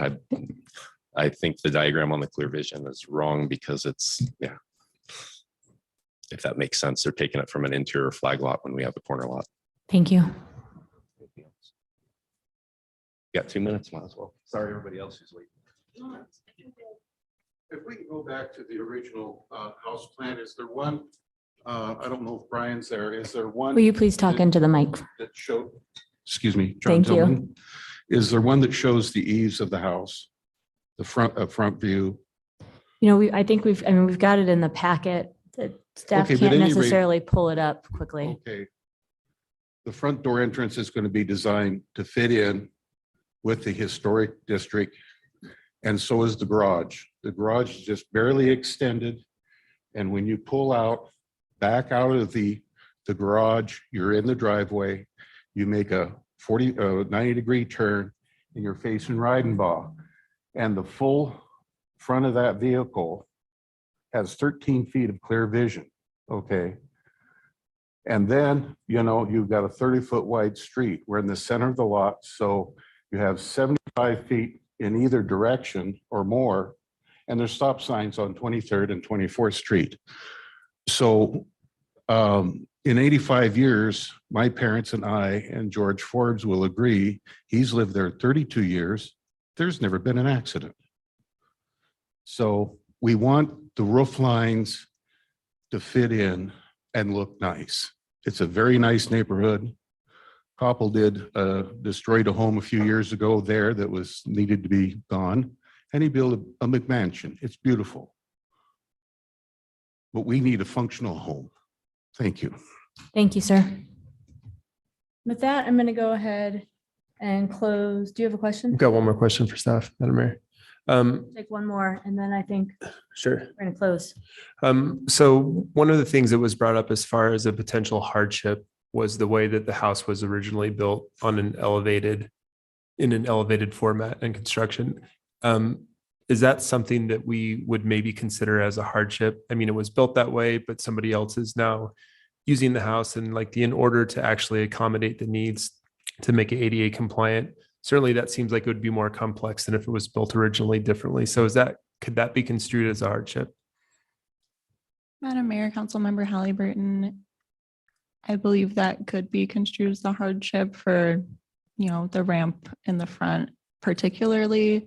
there may be some other alternatives towards the rear that could be pursued instead, but.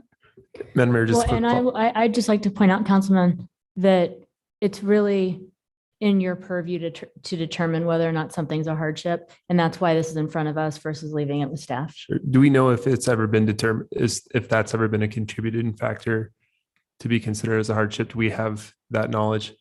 Madam Mayor, Councilmember Halliburton, not that I'm aware of. Sorry. Yeah, thank you.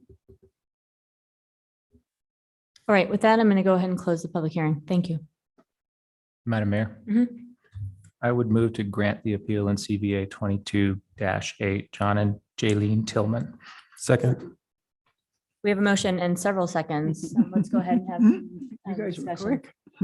Madam Mayor, the basis of my motion, it would be disregard of the circumstances, and the circumstances disregarded would be the hardship at the property. The property is, sort of appurtenant to and tied into the land is a different grading. It sits at a different elevation than other lots.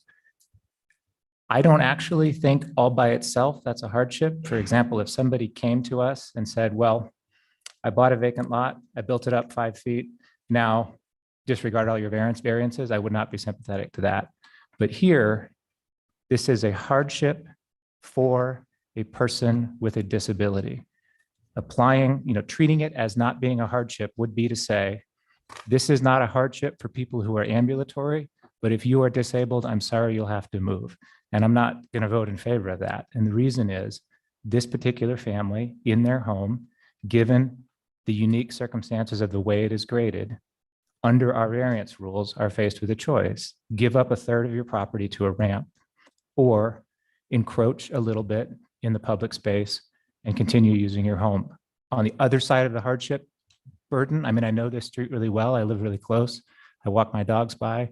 I'm sorry, they're male dogs. You have a lovely yard. But the way that you want to use your property here on this line without a sidewalk is not going to bother anybody. It's not a hardship to the public. It's not, I understand the vision triangle issue, but I don't see it as a safety issue for the public. So we have no burden to the public, a true hardship to the applicant and the appellant that is tied to the nature of the land there. It's not their fault that the land is shaped that way. You may blame your father for that, but that wasn't your decision. And so I see a hardship that was not properly regarded by the Planning and Zoning Commission, and that's the basis of my motion. Madam Mayor, I agree with that assessment. Would have one question. As the encroachment was originally proposed, the eaves of the garage were going to actually encroach on the public right of way. I believe there was agreement that the eaves of the garage would not encroach across the property line. I think it would be appropriate to put that in the motion, perhaps. Yeah, I don't know who seconded it, but I'd be happy to amend the motion. Thank you. Happy to second. Yep. Great. Madam Mayor, I'd like to lend my enthusiastic support to the motion. Thank you for coming. I respect the P&Z Commission. They do hard work, but I think they got it wrong. And I think we need to support your private property rights to do what you need to do for your family. And clearly you need this for your family. And I want to do everything I can to get you what you need. Madam Mayor, thank you. I'm not quite sure how we approach situations like this before they get to this public setting. When it comes to folks living with disabilities, I think if there's anything we can do to preserve somebody's dignity, we should do that. So I don't know at what point our legal counsel here at the city is consulted in moments like this, but I think if we don't have lawyers on staff who are able to give a good consultation when it comes to a situation like this, where we have ADA, FHA intersecting with the other laws that we implement here at the city, that's something we should make note of moving forward. And if it's something that maybe we need to consult with outside counsel to make sure that we get it right, simply because I think it's a shame that Ms. Tillman had to be here and talk about something that should be private in advocating for herself. And so I wholeheartedly support the motion.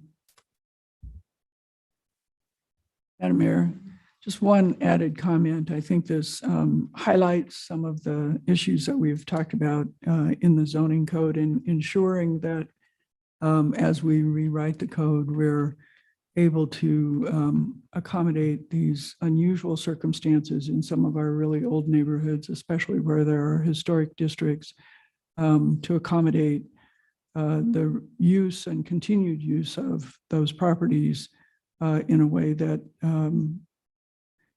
allows the property owners to continue to enjoy their property.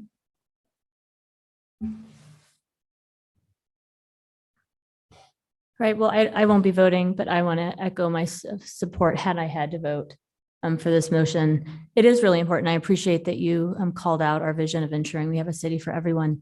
And this city has taken steps in the last 2 years to address ADA needs in our community so that not only can residents access the work that we do here at City Hall, but they can access events and opportunities throughout our city more effectively and more often.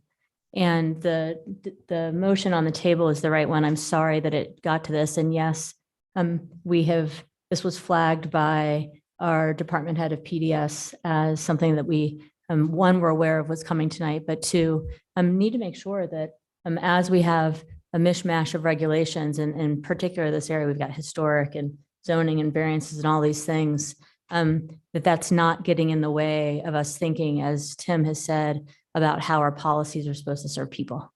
And so it's up to council at times like this to review them and to make a decision in a way that serves people. And then for us then to take that and see how we can make sure that this doesn't happen in the same way again. And that's a commitment that we have.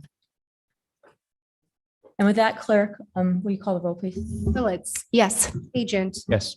Clegg. Yes. Halliburton. Yes. Sanchez. Yes. All in favor, motion carries. Thank you. And I just want to say also, I should have said when I was making remarks, I think it's incredible that your dad built this house and that you were still there, and that you've got neighbors that all of whom were with you in this, but share the history and the value of the little bit of the neighborhood that you have. So thanks for sharing that story with us tonight. You know what? We're going to take a break, and then you are welcome to.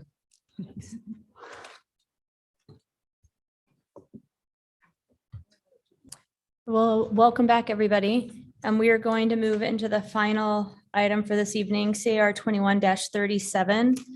This is a rezone application. And as has been noted in the original application, this included both A1 and A2 parcels in 2 different areas. Staff will present tonight, as was noticed, and that this is looking at the A1 parcels off of, you're going to have to give me the street, across from Costco pretty much. Correct. It's just the A1 parcels located at 5121 West Gowan Road. It's 2 parcels totaling 75.5 acres. And it is those 2 parcels that were approved by or recommended by planning and zoning that the airport is bringing to us today rather than the other pieces. Correct. The A2 pieces were dropped from the request. Great, thank you. And with that, so we've got,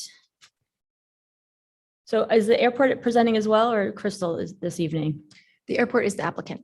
Okay, so we'll have Crystal presenting for the city, the airport presenting as an applicant.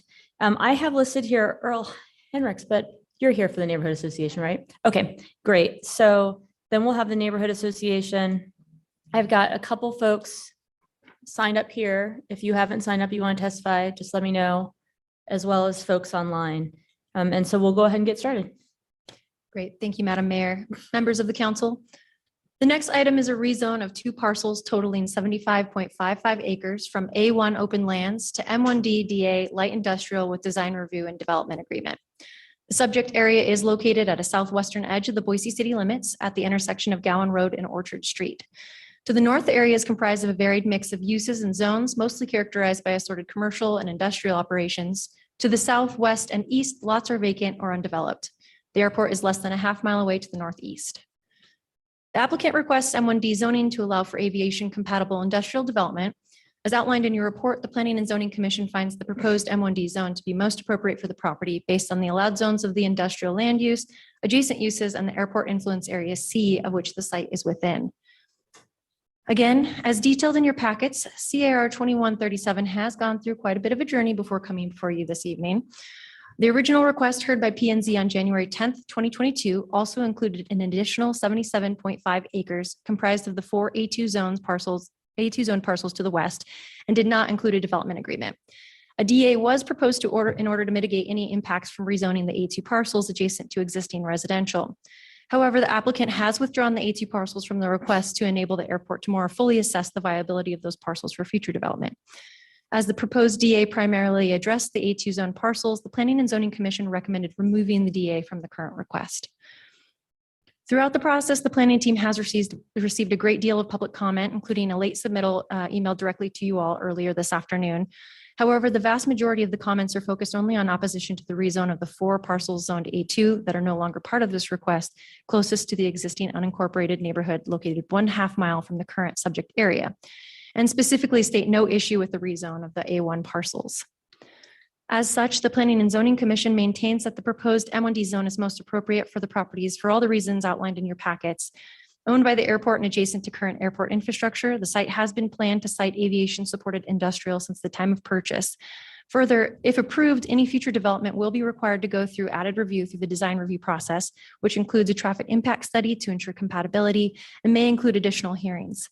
In conclusion, the Planning and Zoning Commission recommends approval of the rezone without a development agreement. Thank you, and I'll stand for any questions.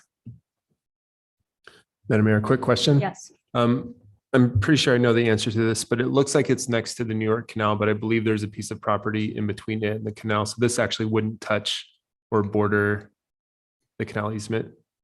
It's got the tiniest bit that, Madam Mayor, Councilmember Halliburton, tiniest bit on the corner of the northwest. Perfect. Thank you. Madam Mayor. Yes.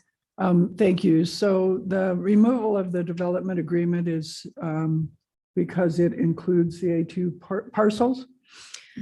Madam Mayor, Council President Clegg, correct. The DA mainly just addressed mitigation efforts for the A2 parcels specifically. Okay, thank you.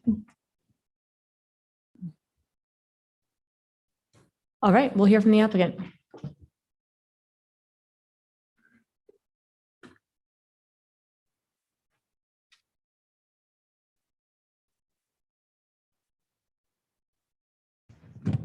I'm not as tall as the last person who spoke.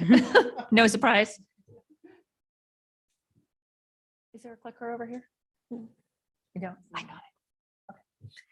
All right. Good evening, Madam Mayor, members of the City Council. Rebecca Hupp, I'm the airport director, and I'm going to share with you some of the airport's objectives with this particular project. Crystal is going to go ahead and run the presentation for me since I don't have a clicker. If you would scroll through to our first slide. So obviously all of you understand this information, but I did want to just do a quick recap. Oh, thank you. A quick recap because it is a public hearing. So the airport, while we are part of the city of Boise, we are a separate enterprise fund, which means we often manage our property separately, and therefore we're before the city as an applicant. And we are governed by local rules and regulations, but also by Federal Aviation Administration rules and regulations, which require us to make sure that we're using all of our property and resources to their highest and best use. And there are also things that say that we're prohibited from using, for example, airport property as a public park or for public use without compensation. As our city planner alluded to, this rezone request strictly is focused on A1.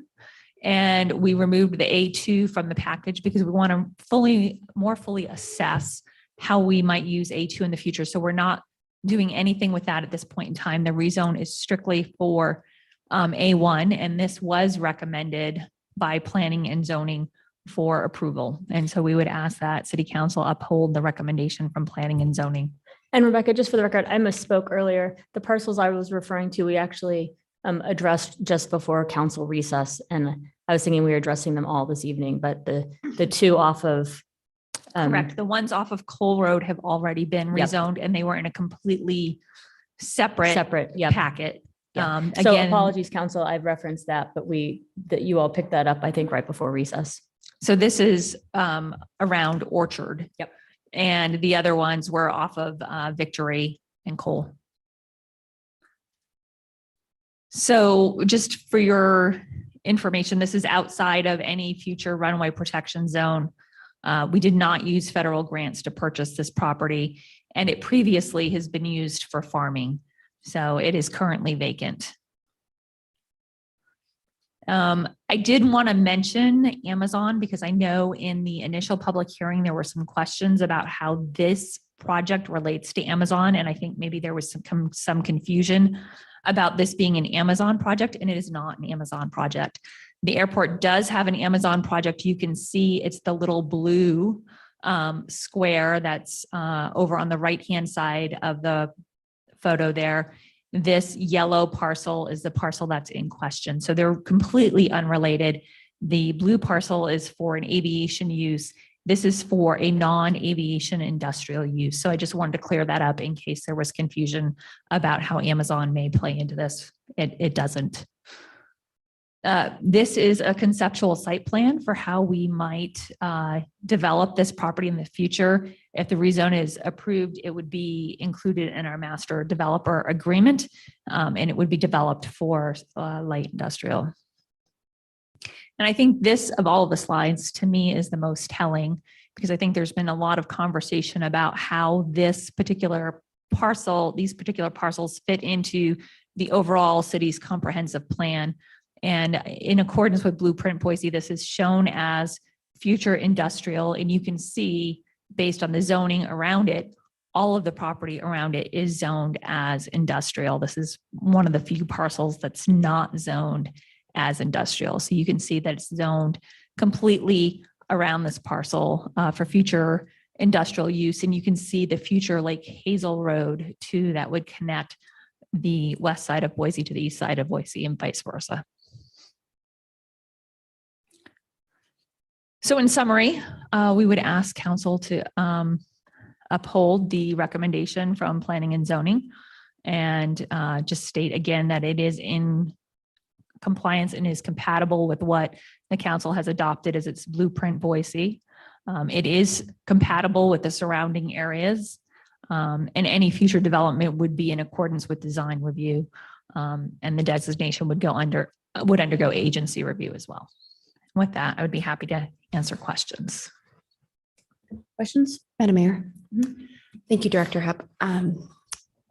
Light industrial is a pretty big category. Can you give us some sense of what would that look like? What could go there? Warehousing, light manufacturing, storage, those kind of things. Okay, thank you. Did you have a question? Madam Mayor, yeah, thank you. Rebecca,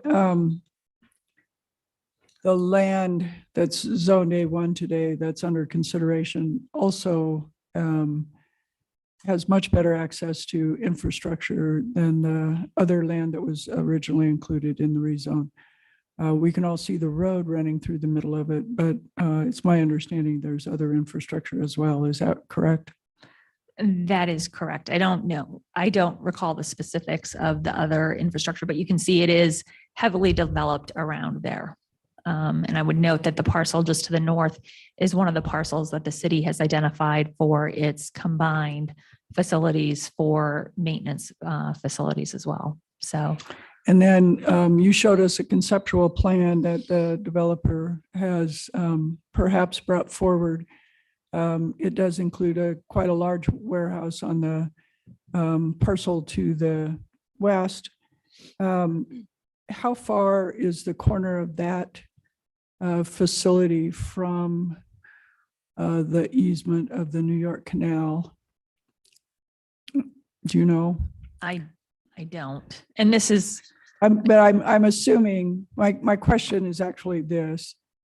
If this comes forward in this configuration, that will have to go to design review and ensure that it meets all setbacks and correct that the access to it does not impose a undue impact on the surrounding property. Is that correct? That is correct. Yes.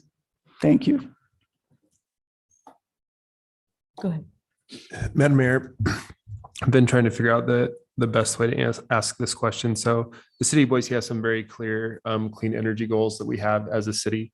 The airport is applying as an enterprise entity, but also part of the city. But the airport does participate in those same goals as well. Is that correct? We do participate in the energy goals that the city has overall. I think that this is actually consistent with the city's energy goals because it allows us to develop property closer into our city as opposed to pushing development to the outer reaches and even into what suburbs or even existing farmland, which would create more admissions, more trips, and all of those other things. So I think that this project is very compatible with the city of Boise's sustainability initiatives. Thank you. I should have mentioned that. Yeah.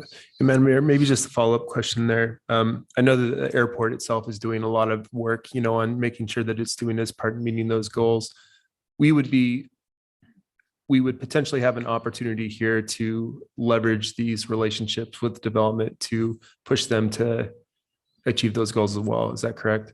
Correct. We still own the property and we're not relinquishing that. So if it is developed, it will be developed in accordance with the guidelines that we set forward and that have been set forward in the master developer agreement, which includes sustainability and energy efficiency requirements. Great. Thank you.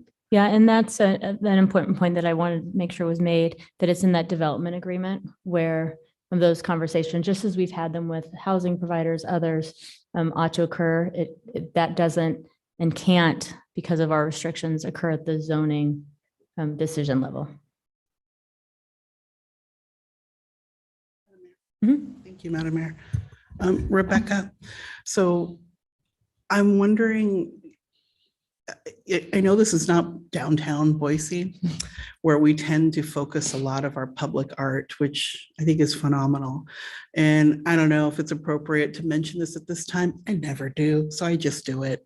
But I think about some of the comments that we've had over the years about certain buildings not looking aesthetically nice.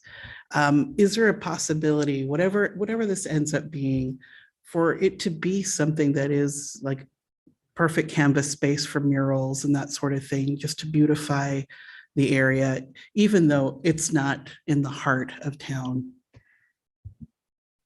I guess I'm not as familiar with what those requirements are. I do know that it does have to come back for design review. So there will be an opportunity to require things in terms of the construction and landscaping and some of those other points. Specifically for art, our focus on art has primarily been closer to the terminal and where it has more substantial impact. I hope I answered your question. Yeah, just to follow up, Madam Mayor, I think for those of us who tend to live and hang out in this part of Boise, we take certain things for granted, such as access to open space like the foothills. In fact, I remember the first time I ran into a piece of art on a trail. So I think it's something maybe to take into consideration if we've got folks who are inhabiting and recreating in that part of Boise. Maybe it's not something that we would do, but maybe that's where they are. And what would it be like to see art out there? Just a thought. Excellent. Other questions? Madam Mayor, I don't have a question for Rebecca, but I do have a question for planning and zoning. Or not planning and zoning, sorry, it's late. Sure. Go ahead, Crystal. You know what I mean. With the zoning code rewrite, what would this particular parcel look like if we were to pass what the rewrite looks like today? Because I know there was an overlay for wildlife, and I just want to get a sense of whether that would affect this at all. Madam Mayor, Council Member Willits, I can't, if that's still in the works, we haven't firmed anything up. I believe that this would be open space municipal. That might be just the A2 to the west, but we're still working through that. It hasn't been firmed up. Okay. That's actually, I'm going to jump in here because this is Rebecca can pick that piece up as well, but because it's listed in the comprehensive plan right now as anticipated as industrial, and that would be reflected in the zoning code rewrite. Okay, thank you. Thank you.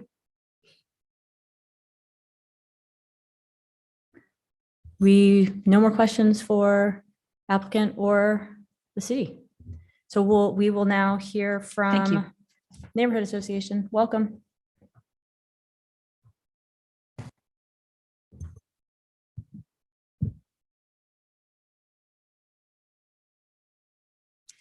Good evening, Madam Mayor and City Council. I have a presentation tonight, so I'm just waiting for that to come up. My name is Estela Friends. I live at 7604 West Thunder Mountain Drive in Boise. I am the South Cole Neighborhood Association president, and I'm also a licensed engineer. Next. Oh. For tonight's presentation, I would like to begin by thanking the city for removing the A2 parcels from the Adler Industrial Park development and from consideration of rezoning from A2 to M1D. I'd like to briefly discuss the inequity in reclassifying the A2 parcels differently in Southwest Boise as opposed to the A2 parcels in the foothills. I will show you the updated Adler Industrial Park development and will discuss dry wells in Southwest Boise as it pertains to the overall development in the area and the potential for loss of endangered species habitat area. Now I want you to look at the Boise City Code. Boise City Ordinance 11-4-2 classifies zoning district A-2 as open land reserve. It further defines A2 as to provide for permanent open space and to properly guide growth of the fringe areas of the city. The A2 district classification should be applied to property that is not intended for development or for property that the city desires to be subject to stronger development limitations than would be provided by the A1 district. I want to point out that I know you removed the A2 parcels, but I still want to talk about these as I think there is some concern from our community that these are still on the table for looking at for rezoning. Madam Mayor, I appreciate that they're not removed from consideration at some point in the future, but what we're talking about tonight is the A1 parcels. Okay. Just real quickly, I want to show you the difference in the zoning code rewrite for the foothills A2 parcels going to O-3, and then in the zoning code rewrite, the Southwest Boise A2 parcels, which should be zoned exactly the same thing, going to O-2. And this is how the current structure of the land looks. The current A2 parcels are to the west and the A1 parcels are to the east, where the Orchard Street and Lake Hazel interchange goes through and connects those A1 parcels. That's really where there is connectivity to the city. That's where there's already road access. And really there is no road access or infrastructure to the A2 parcels to the west. Really, all you're seeing there are dirt trails. I want you to take a look at the overall Adler Industrial Development Project. And there are currently original was 31 industrial buildings near the project site. And now there are still 28 that are planned. What you're looking at in the top portion of this graphic and the map shows the industrial and warehouse buildings along Victory Road. So you'll see that line through the map that's on the right-hand side. That's Victory Road that goes across there. It's in between Cole Road, just to the south of Costco, and Orchard Street on the east. And then the map that is shown on the bottom shows where they've removed 3 of the warehouse buildings from the A2 development, but they still have 3 warehouse buildings on the A1 parcels. Again, I wanted to point out there's 28 industrial warehouse buildings, and that this is a substantial and large development for Southwest Boise. Yesterday on the news, CBS 2 was present and presented a report on dry wells in Southwest Boise. The discussion occurred last week in Southwest Boise among several of the residents that congregated at Lake Hazel Library and gave information about dry wells throughout the area. We have hundreds, if not, more than many hundreds of people in Southwest Boise that have dry wells. And this is a really difficult time for some of these families. They have some people have been without water since April, and they're using the hoses of their neighbors to fill up buckets so they can flush their toilets. So it's really a critical issue, and it's something that I don't think is seen very often in the city, but this is happening all throughout Southwest Boise and Ada County, and it's because of the development that's going on through the area. Whereas these wells are drying up because they are paving over, the developers are paving over a lot of the farmland in Southwest Boise that would allow the rainwater to infiltrate into the ground and replenish that aquifer.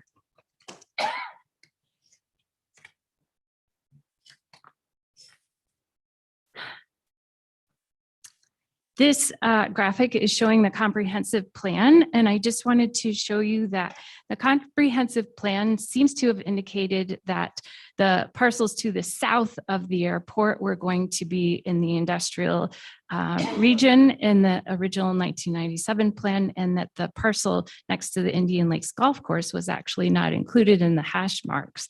So I wanted to point out that when the city put this into the newer comprehensive plan updates, that they kind of used a broad brush and just incorporated all of the airport's land into the industrial zoning. It wasn't in the original.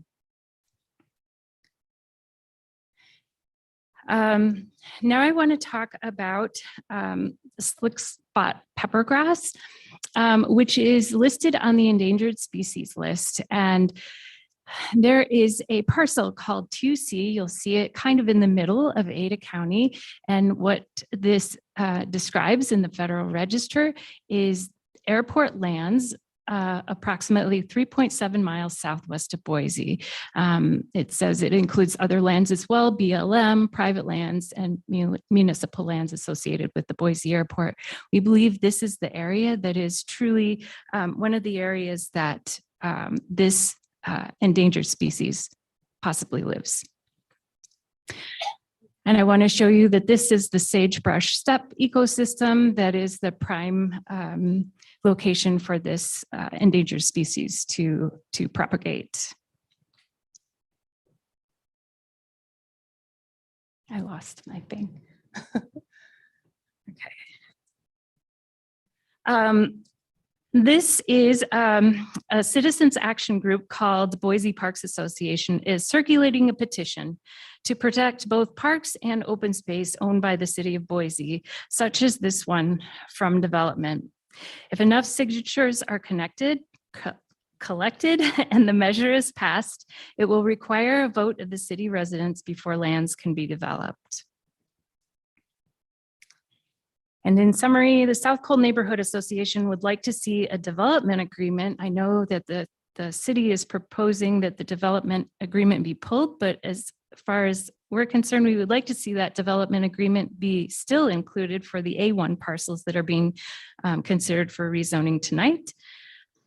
The A2 permanent open space parcels should be rezoned in the new zoning code rewrite to a more protective O3 zone. And we want that considered because future development could destroy natural habitat lands for endangered species and risk habitat for other native plants and animals. If we continue to overdevelop Southwest Boise, water wells throughout the county will continue to go dry and require very expensive, deeper wells, risking the overall aquifer's capacity. Please, City of Boise, protect our land. Thank you. Questions? I have a couple questions. Madam Mayor, I have a couple questions. Thanks for your presentation. I'm trying to parse out exactly what you like and what you don't like. So it's very clear that you're happy that the permanent open space has been taken off the table. Yes. So that's a win. Yes. Okay. But it's the other parcel, which is the A1 that you're concerned about. And is your concern about that in development in general, or is it that you don't have a development agreement that you would like? So walk me through exactly what would make you satisfied for the Yeah, A1. so as I understood, and I may be incorrect, but I thought the development agreement goes along with the design review, maybe, such that you would kind of have knowledge of what is going on those parcels prior to rezoning them. So that you would have something in place that you could see, this is actually what's going to be there. Is it manufacturing? Is it a warehouse? So I think that was one of the concerns, is that you would rezone without having a plan in front of you, just blanket rezone to industrial. The other concern is certainly that with such a large span of development of industrial throughout Southwest Boise and 28 possible warehouse buildings, that really this is a huge amount of growth over the next 5 to 10 years that is going to affect not only, traffic in the area, but also paving over possibly all of this land that would be open to irrigation or rainfall that could replenish the aquifer. Got it. Madam Mayor, I'm wondering if planning has any insight in terms of the development agreement piece that was mentioned in the testimony. Madam Mayor, Councilmember Willetts, the proposed DA is still attached to the request. It's not been updated since the A2 parcels were removed, as the recommendation was to remove the DA from the request. But council does have the discretion to maintain, alter, or remove the proposed DA from the rezone. Thank you. So I guess one clarification, in this case, unlike an ordinary application, the development agreement would be with the airport, in that it would be the city of Boise's left hand agreeing with the right hand, and therefore always up for revision anyway. Is that right? Madam Mayor, Councilmember Bajan, that is correct. Madam Mayor, one further point of clarification. If I'm not mistaken, much of this would be governed by not a development agreement on the rezone, but by the master agreement that the airport holds with the developer. And that the clauses that were in the development agreement, specifically the ones prohibiting certain uses, are in that master development agreement. Am I correct? Madam Mayor, Council President Clegg, the specific items included in the original proposed DA are not necessarily transferred into the master development agreement. That would be a conversation between the owner of the property and the leasee, not tied to the land. Okay, thank you. That's a good clarification. One question I for the neighborhood association, I understand that you're concerned about water, as you should be. However, my understanding of what's happened with water out there is not natural rainfall and the lack of percolation of it, but in fact, the piping of many of the canals and the lack of water seeping out of the previously unpiped canals that had unnaturally, frankly, raised the water table so that you could put wells into the shallow aquifer rather than the deep one.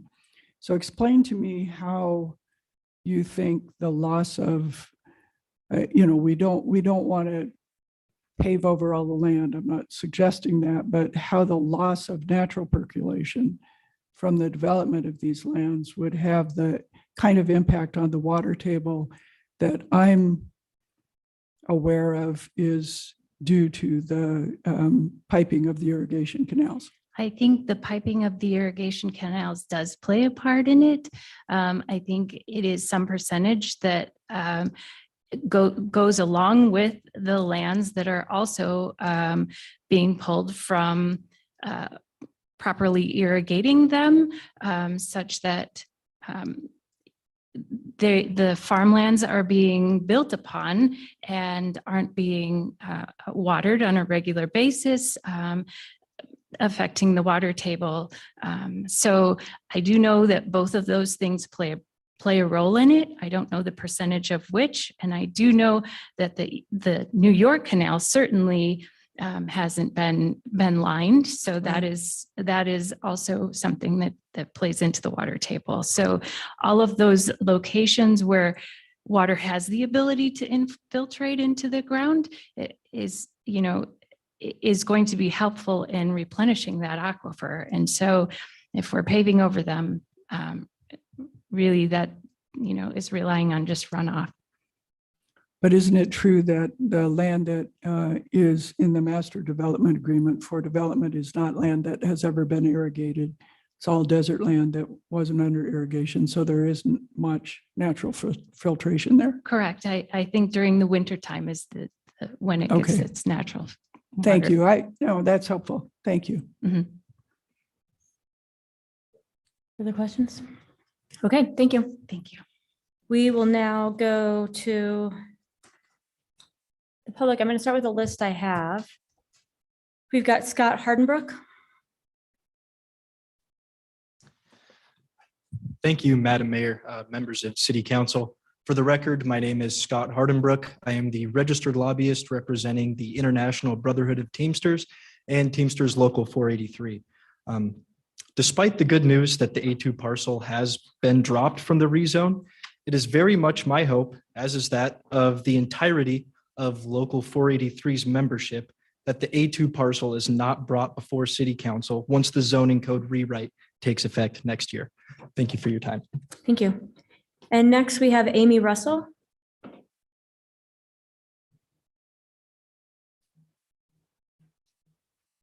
My name is Amy Russell. I live at 5310 South Umatilla.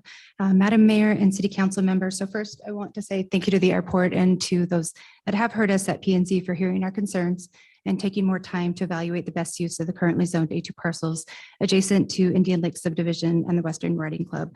But I'm concerned that we're just delaying this to deal with another day. So I'm asking in the meantime that we consider ways to work with the airport to make this, find a permanent solution that we can all live with so that we're not just coming back to this and talking again in a little bit of what we'll do. I think with the planned pathways that are going through this property, that it would make an incredible natural park and hiking area, and particularly if we were to combine it with the state land to the south. I would ask that the city maybe reconsider with whether the comp plan for this area still makes sense.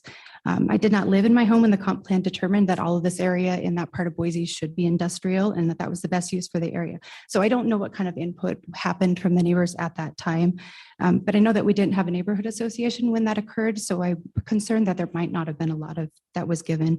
And with the addition of locale and other neighborhoods that have been put into this area since then, it seems like we're starting to shift that more to a residential. And it's not just all empty open desert space, but we now have a lot of residential that borders in where we're going. And then we know in addition that the Boise City owns property that's across the street from locale that's in the same area, and just questioning whether it really makes sense to have this all industrial and warehouses in this location, knowing that we have a lot of residential, we may have a school. So just please consider what would create a true and reasonable separation of industrial and residential so that we all can find a plan that's beneficial to everybody in this area. So thank you. Thanks, Amy. And I'll just flag too, Amy, a couple weeks ago, it was probably longer than that because council has been recessed for a while. The planning director came and started a conversation with PDS staff and council about what the future development in Southwest, I mean, it's Ada County, looks like. And so I'd encourage you to stay involved in that because he had some suggestions that, we like think strategically about locales there. There's some land kind of in between homes and locale that exists. But there's some other area, this is airport impact land, so it won't be residential, but there could well be some other area that council would have a discussion about whether or not it's appropriately annexed for residential, or if we have to recognize from a kind of capacity perspective, it doesn't make sense. So I just encourage you to stay involved in that. Thank you, appreciate that. Yeah. Madam Mayor, I have a question for Amy. Thank you. I think you and your spouse and a few others sent letters when this very first came. I remember now from your name. I'll ask you the same question. What would satisfy you in this? I mean, it looks like there's been a compromise. What do you think needs to happen to make you feel good about this? So I think for me, I'm conflicted on this with having, this is what we asked for. This is the compromise that we asked for to remove the A2. I'd like to know that that's going to actually stay and that we're not going to be coming back to this, doing this down the future. I'm not opposed to, I'm conflicted about the part because yes, it's down the hill, it's away from us, but we don't know what's going to be in there. So I would feel better if I knew what kind of industrial we were putting in there. You know, I think there's some reports coming out of California that they're finding even, they're looking at 1,000 feet away from homes because they're finding asthma and other things and negative health impacts that are coming from having, you know, industrial so close to homes. So yes, we've moved it below the hill, but it's still really close to houses. So I don't know that I have a perfect solution, but I'd like to know what they're going to put there because it's still close to my home. Thank you. Madam Mayor. So I hope I'm not out of line asking this question, but it is one that interests me in this area. Been on council long enough to know that many of your neighbors have opposed annexation in the past. And so question, we have as a city preserved a lot of open space. We've done that with city taxes that people in the city paid to be able to preserve that. Has your neighborhood had any discussions about whether you would be willing to take advantage of an opportunity to tax yourselves to help preserve open space? I think we've talked, I'm not sure if we've necessarily thought about like a taxing way, but I think that was one of the questions we had with the airport initially was, can we fundraise to buy the land from you when we were told no? So I think we would be open, I think we're open to having discussions about whatever would make sense. I'm personally not opposed to annexation. I don't know that it makes any sense, but I think from some of what happened long ago, it's different. I mean, we've got a lot more parts around us that are part of the city. I think you've had a lot of different people that have moved in. So personally, yes, I would be open to having conversations about what we can do. Thank you. Appreciate that. Jill, and I think it's Moan, but I'm not sure. Mon? How are you?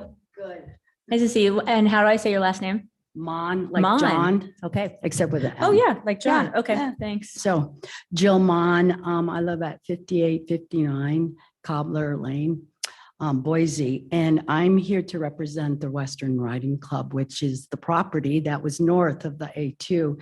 And so to Madam Mayor and Boise City Council, the Western Riding Club thanks you for following the planning and zoning recommendation to leave the parcels S10311311600 and S10311311300 zoned A2 open space, allowing for these parcels to be removed from the City of Boise Airport's rezoning request is a big asset for open space in the South Boise area. We recommend the city continue to protect any and all current open space land from development. It is noted the new zoning laws do not have any mention of permanent open space. The loss of open space is often permanent and happening at an alarming rate all over the county. Lastly, we thank the City of Boise Airport for allowing the use of this open space to ride out to BLM land and also to Department of Idaho state lands.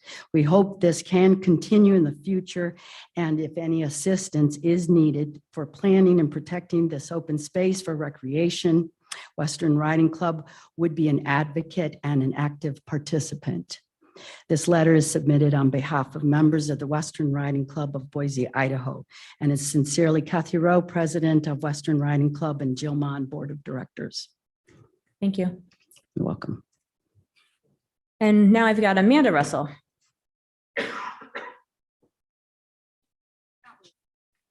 Oh, you aren't? I'm not Oh, okay. related to Amy.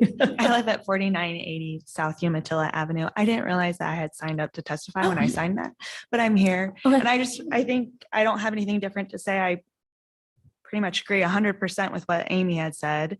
When we moved to our house 4 years ago, it was a perfect neighborhood, and I never imagined that I'd have a warehouse or vehicle exhaust behind me, especially now with 2 young kids. And so I think I agree with Amy. I just don't want to revisit this anymore. I've sent emails, testified, attended Zoom meetings since October, and I think I would just like to come to a solution that we can all agree upon. Thank you. Madam Mayor. Yes. Amanda, come back. All right. Thank you. I knew there were multiple Russells. Probably I related it somewhere along the line. Okay. So are you, I'm trying to piece this out a little bit. Are you comfortable with the compromise, or does this still give you angst? And what wouldn't give you angst?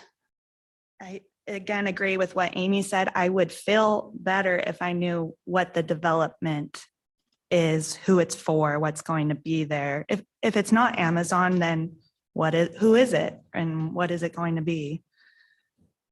What's the impact going to be? Am I going to be impacted? I don't even know for sure. So I feel more comfortable that there's space between, with the A2, there's space between me and whatever is going to be built. So you're looking for specificity on what it would look like now? That would be preferred. Okay, thank you. So I've got no other names here to call from. Are people here to testify? Go ahead. And anyone else? Are all of you planning on talking? Okay, great. All right, ma'am, come on up, and then Shiva and, all right. I'm sorry, my name is Miles Westby and I have a hearing problem. I live at 5184 South Umatilla. I'm at a loss right now because I can't see anything on any of these that has Umatilla and where this supposedly was going to happen like it used to be. I don't know what the changes are. And I could not tell by what's in the designation now.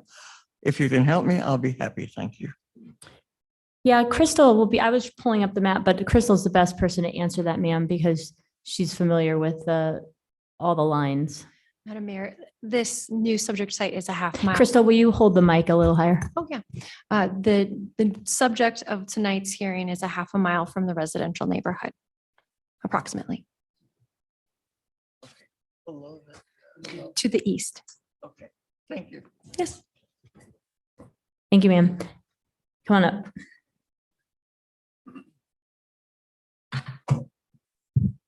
Thank you, Madam Mayor and honorable council members. As you said, my name is Shiva Rajbandari. I represent myself today, but I'm part of the Idaho Climate Justice League, which is a group of students across the state working for a sustainable future on a livable planet here in Idaho. So, I also should know I work for the Idaho Conservation League, which I think submitted some recommendations on this rezone. And tomorrow is my first day of senior year at Boise High. I don't live in the area right next to that, but I think this definitely affects all of us as a community. And so I wanted to share some thoughts. Growing up in the 13th fastest warming city in the country, I know how pivotal the time is now to prevent the Anthropocene. And I love to run in the Boise foothills and recreate in the open space. As was talked about, I love fishing in the Snake River Basin, which is running dry, and I love skiing at Bogus and Brundage. And the climate crisis and ecocide do threaten all of that. I've also seen some of the more severe repercussions of the crisis of our time. In 2012, my grandma contracted lung cancer, which is an increasingly common disease, especially in Nepal, where pollution levels are rarely healthy. And it wasn't for another few years before I realized that, fossil fuels were responsible for her death. Smog isn't the largest problem facing my family, however. Within the next 20 years, due to climate change, the receding Himalayan glaciers will unleash a water crisis so severe it'll destabilize the entire Indian subcontinent. And we'll have a water crisis here in Idaho too, but it pales in comparison. So, I want to be involved in environmental activism and help preserve the world that we have. So one of the things I do love about growing up here in Boise is that we live in a community that takes climate action seriously. And that's something I want to thank all the city council members for. We've made bold commitments to clean energy and sustainability in our city operations. And we truly are leaders in Idaho and across the Northwest for an equitable transition away from fossil fuels.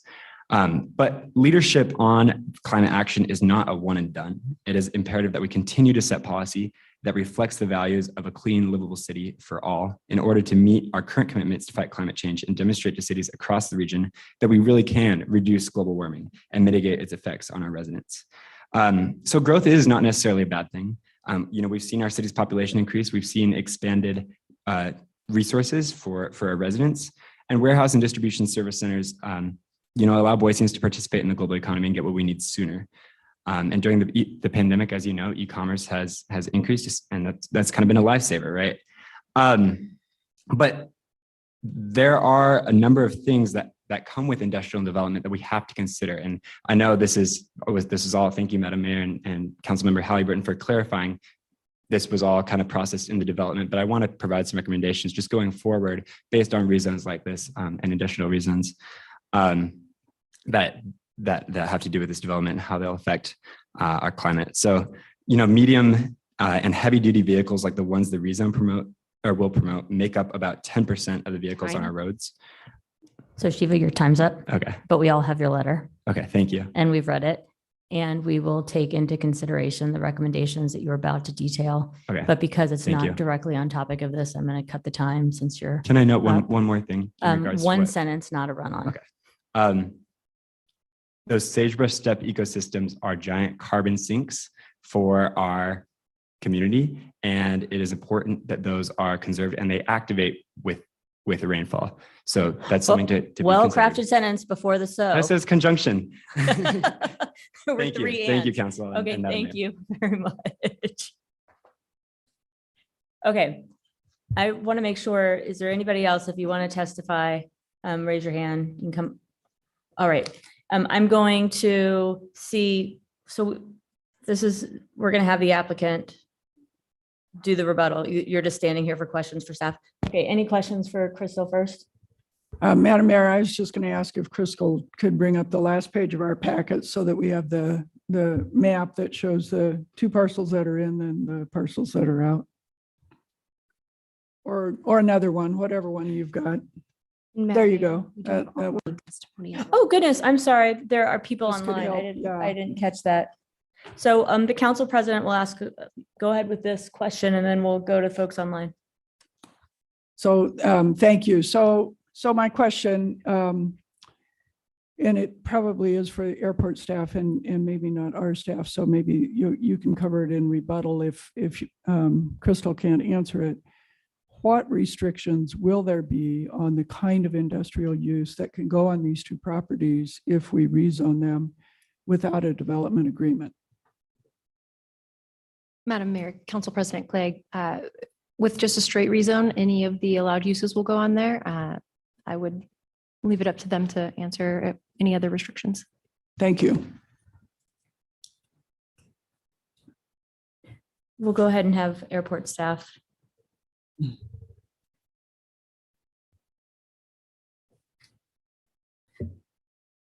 Again, it would be whatever is allowed in the M1, but it would primarily be warehousing, distribution, storage, and light manufacturing. Okay, and we do not envision, just to be clear, we do not envision a trucking operation that requires fueling and those types of activities. That's exactly what I was trying to get at. So no trucking, no refueling.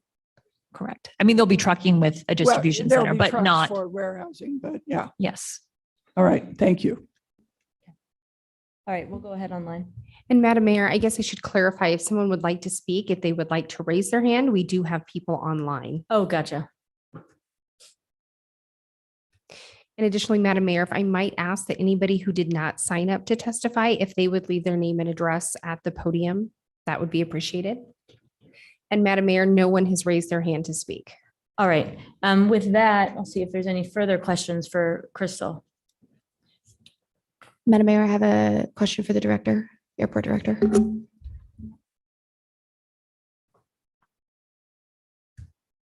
And Rebecca, why don't you take this question, then you can move into your final comments. Thank you, Director Hub. And I'll ask you the same version of the question from a different perspective. It seems like we've hit a good compromise. There's still some angst, but there's this notion that there's still not clarity about what will be there. And then can we offer our residents any more specificity to help calm nerves about what might be there, knowing that you might not be able to answer, you might not know, but help us. Any details you have would be very appreciated at this time. Okay, Madam Mayor, Councilmember Willets, it's really hard for us to say with specificity what will go there because this will be build to suit. However, it will be property that is developed again in accordance with Blueprint Boise, in accordance with our M1 zoning. It will not involve trucking, fueling. And I would note that this is a half mile away from any existing residential, and it is surrounded by other industrial uses and property that's zoned industrial. So I certainly understand their concerns. That's one of the reasons we took the A2 parcels out. There's also some natural buffering between this parcel and the other parcel because of a very high ridge line that goes through that parcel. So that was another reason we wanted to take that, the A2 out at this time. Madam Mayor, I have a process question that maybe Crystal could ask or that Crystal could answer. Why don't you give it to us and then we'll let you know who can answer it. Okay, perfect. So Crystal, help me out and I'll play the newbie card. So let's say that we approve this. Do we see this come back about what's going to be there? Or once we approve this rezone, is it off our table? Madam Mayor, Councilmember Willetts, if this rezone goes through, if any of the allowed uses in the M1 are selected, then they are just allowed outright. It does have the D designation, so design review will see it. Okay, thank you. All right, go ahead. All right. We've heard a lot of testimony today, primarily concerned about the A2 parcels and conservation. And I think there were some misconceptions about what's actually on the A1 parcels. These are parcels that have been farmed in the past. There is not endangered species on this parcel. It's actually been reviewed when ACHD looked at the Gowan Road realignment. So it's been looked at there. We also know that it's been farmed. It is compatible with the surrounding areas that are zoned as industrial. And it is in compliance with Blueprint Boise. So I do think, and I think it also helps us to attain our sustainability goals of keeping development close to our core, as opposed to pushing development out into developable farmland or even actual desert where we do have some of those endangered species or the sagebrush. This is area that's very close into the airport and it's very close to our urban core. So with that, I hope that City Council will uphold the recommendations of planning and zoning and what's contained in Blueprint Boise. Thank Madam you. Mayor, one more question for the director. Okay. So let's say we don't do this. What's plan B? Council does have the authority on this. We haven't really discussed a plan B. I would say this was plan B. The initial proposal was to look at all of the industrial land. We don't have other land that we can develop that has the access that this has and the infrastructure that this has, or that is not constrained by grants in other ways. A lot of our property, while we have substantial amounts of property, most of it is dedicated toward aviation uses, our runway protection zones or safety areas, all of those things. So. All right, thank you. Thank you. Madam Mayor, I guess I do have Whoa, a whoa, question. whoa, Sorry, you sorry. almost missed it. Yeah. I should have run faster. I think one of the great things when the city has property, we're able to work with developers and we're able to flex the muscles that we may not be able to on some other developments. And we've got a really good list of recommended ideas that were presented with Idaho Conservation League, Sierra Club, people who are involved in their organizations. I know their PDS department has access to those. Don't know if the airport has seen them yet. And so I guess I would just ask that we take a look at those when we continue to move forward with these relationships. The other thing I want to make sure that I make note of is there is a massive opportunity here for some connection between that neighborhood, Orchard and Gowan, whether that's along the canal or whether it's along those city-owned properties. And I know that we do this with every single development that we see here, but I think really have a cool opportunity to work with a really unique neighborhood with Indian Lakes, with the Riders Club, with some of the cool things that are in that area. and create a cool connection part as well. And so I would ask that, we look at those things as well, the same way that we would, and kind of flex those muscles as hard as we can in those areas. So that didn't sound like a question. So I take it the director will take that under advisement. Madam Mayor. Thank you. Is this a question? Because otherwise we got to close the hearing and then there yeah. can be discussion. Yeah, it's a question. So Rebecca, some of the concerns that were shared by the public tonight were about health and about how folks' health might be affected by whatever does go in that area in terms of industrial. Is there something already in place? Is there already law in place that would protect folks from light pollution, air pollution, noise pollution, that sort of thing? Or is that something that would have to be put in place? Madam Mayor, Councilmember Sanchez, I don't know about specific laws. I don't think that this area is any different from any other part of Boise where we might experience emissions or light. I know at the airport, we do have restrictions, for example, on heights of buildings. Also for lights and light pollution, there are some restrictions on lights in that area, but I would say it would be no different than any other part of Boise. I'm not. Well, and I think I'll just jump in here. I mean, north above it, below it, it's the same zoning designation, and industrial uses are governed by state air quality laws, if applicable, depending on the use. Mm-hmm. And this parcel would be treated, and the people on this parcel would be treated in the same way that the people on the parcel just above it and just below it would be treated. Okay, thank you. Thank you. Madam Mayor, could I add that, well, just add that this is M1, not M2, which is light industrial, which is different in terms of impact.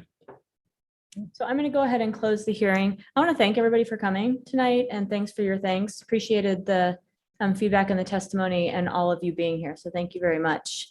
And with that, I'm going to leave this for council. Madam Mayor, I would move that we approve CAR 201-00037, City of Boise Department of Aviation, 5121 West Gowan Road, a rezone of 153.05 acres from. No, sorry. Sorry, I've got the wrong. We are not trying to pull a fast one on you. I Yeah, promise. yeah, a rezone. We have two different. Yeah. We have typos on our printed things. Sorry about that. Yeah. There we go. A rezone from A1 to M1D without a development agreement for light industrial development on the parcels depicted in our packet as A1. Second. We have a motion and a second. Discussion? Madam Mayor. Yes. So first of all, I applaud the airport for taking the A2 lands out so that we can have a much larger discussion about what those lands can and should be used for in the future, and also a much larger discussion about what open space means in the Southwest and how in this sort of fractured governmental landscape that we have out there, where some people are in the city and some are in the county, we can figure out a way to go about that collaboratively and in a way that serves all the citizens in this part of the county well. So I appreciate that. I'm comfortable taking the development agreement out because the airport does have a master agreement with the developer. And as Councilmember Bajent pointed out, this development agreement would simply be an agreement between one arm of the city and the other. And frankly, that's not the way you want to make those kinds of agreements. The master development agreement with the developer is a much better way to do that, a much better way to govern that relationship.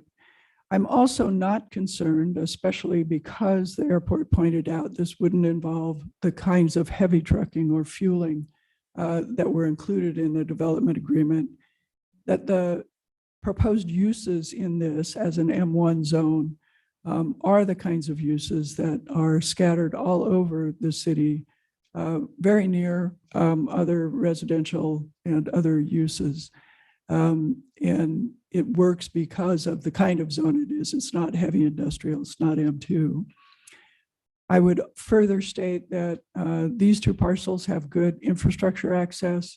They're already compromised in some ways in terms of their ability to provide open space. They don't have the same kinds of environmental characteristics as some of the other land further out does. So, and then finally, they are surrounded on three sides by existing M1 zoning, and seems like an appropriate extension of that zoning. Certainly would not be an appropriate place to put residential, for instance, because of the proximity to the airport. So it allows the airport to, and the city, frankly, to get some benefit from this land while still not impacting the surrounding area.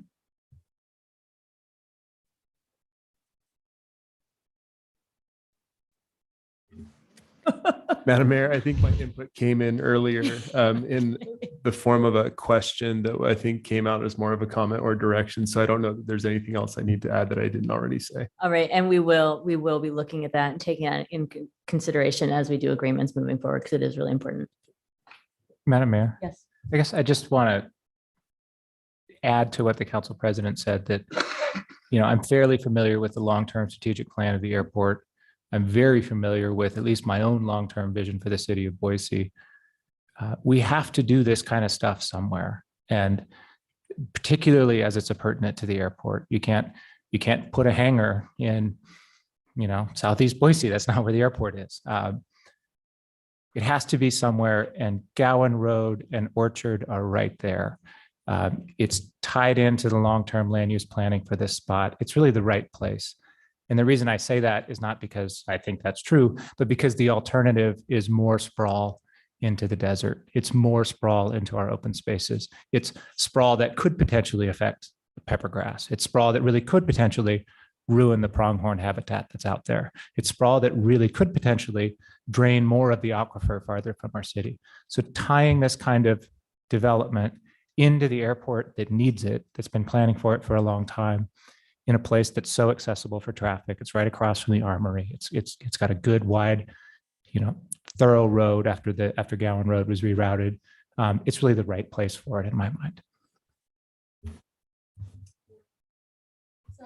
I think your mic's off. Thank you.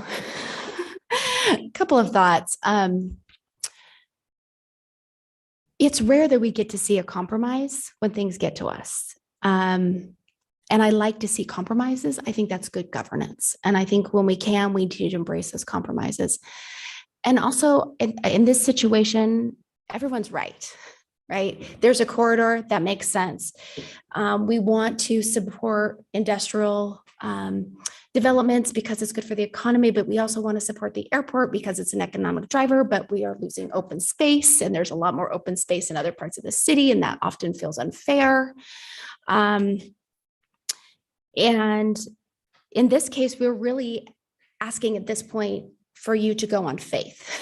I mean, there's a certain delineation here in terms of where things can go. But once this leaves this body, it really is in the hands of folks outside of this body. And I know that's hard because you're acting on faith. And here's what I would say about it, because we do have to do these things, and we want things to grow in the right way, is that I just hope that the airport will take the opportunity to continue to communicate, and that so that your voices are heard. And obviously you have our email addresses and all of these things, so that if something happens, we can be aware of it, because we want you to feel comfortable. But at this point, the major piece of this that was such a driver of worry and angst is off the table, because that seemed like a promise to me. That was permanent. And this has now been open. So I'm going to vote for the motion. I'm first, so I know it's coming. We often joke about that here. I'm like, I need some more time. But I think in this case, we've struck a compromise, and we need to embrace it, but also know that we're going to be asking the airport to be as communicative as possible every step of the way. And to the council president's point and others, the big heavy things that I think we would all hate in any part of, close to our neighborhood are off the table. So I'm going to brace this a compromise and vote yes. All right. Clerk, will you call the roll? Willetts, Yes. Agent, Yes. Clegg, Yes. Halliburton. Yes. Sanchez. Yes. All in favor, motion carries. Thank you. There's nothing else, Oh, that's it. but we do need a motion. I move. We've we adjourn. been recessed for 3 weeks. We're all a little rusty today. I move we adjourn. All in favor? Aye. Thank you. We're adjourned. Lucy, do you always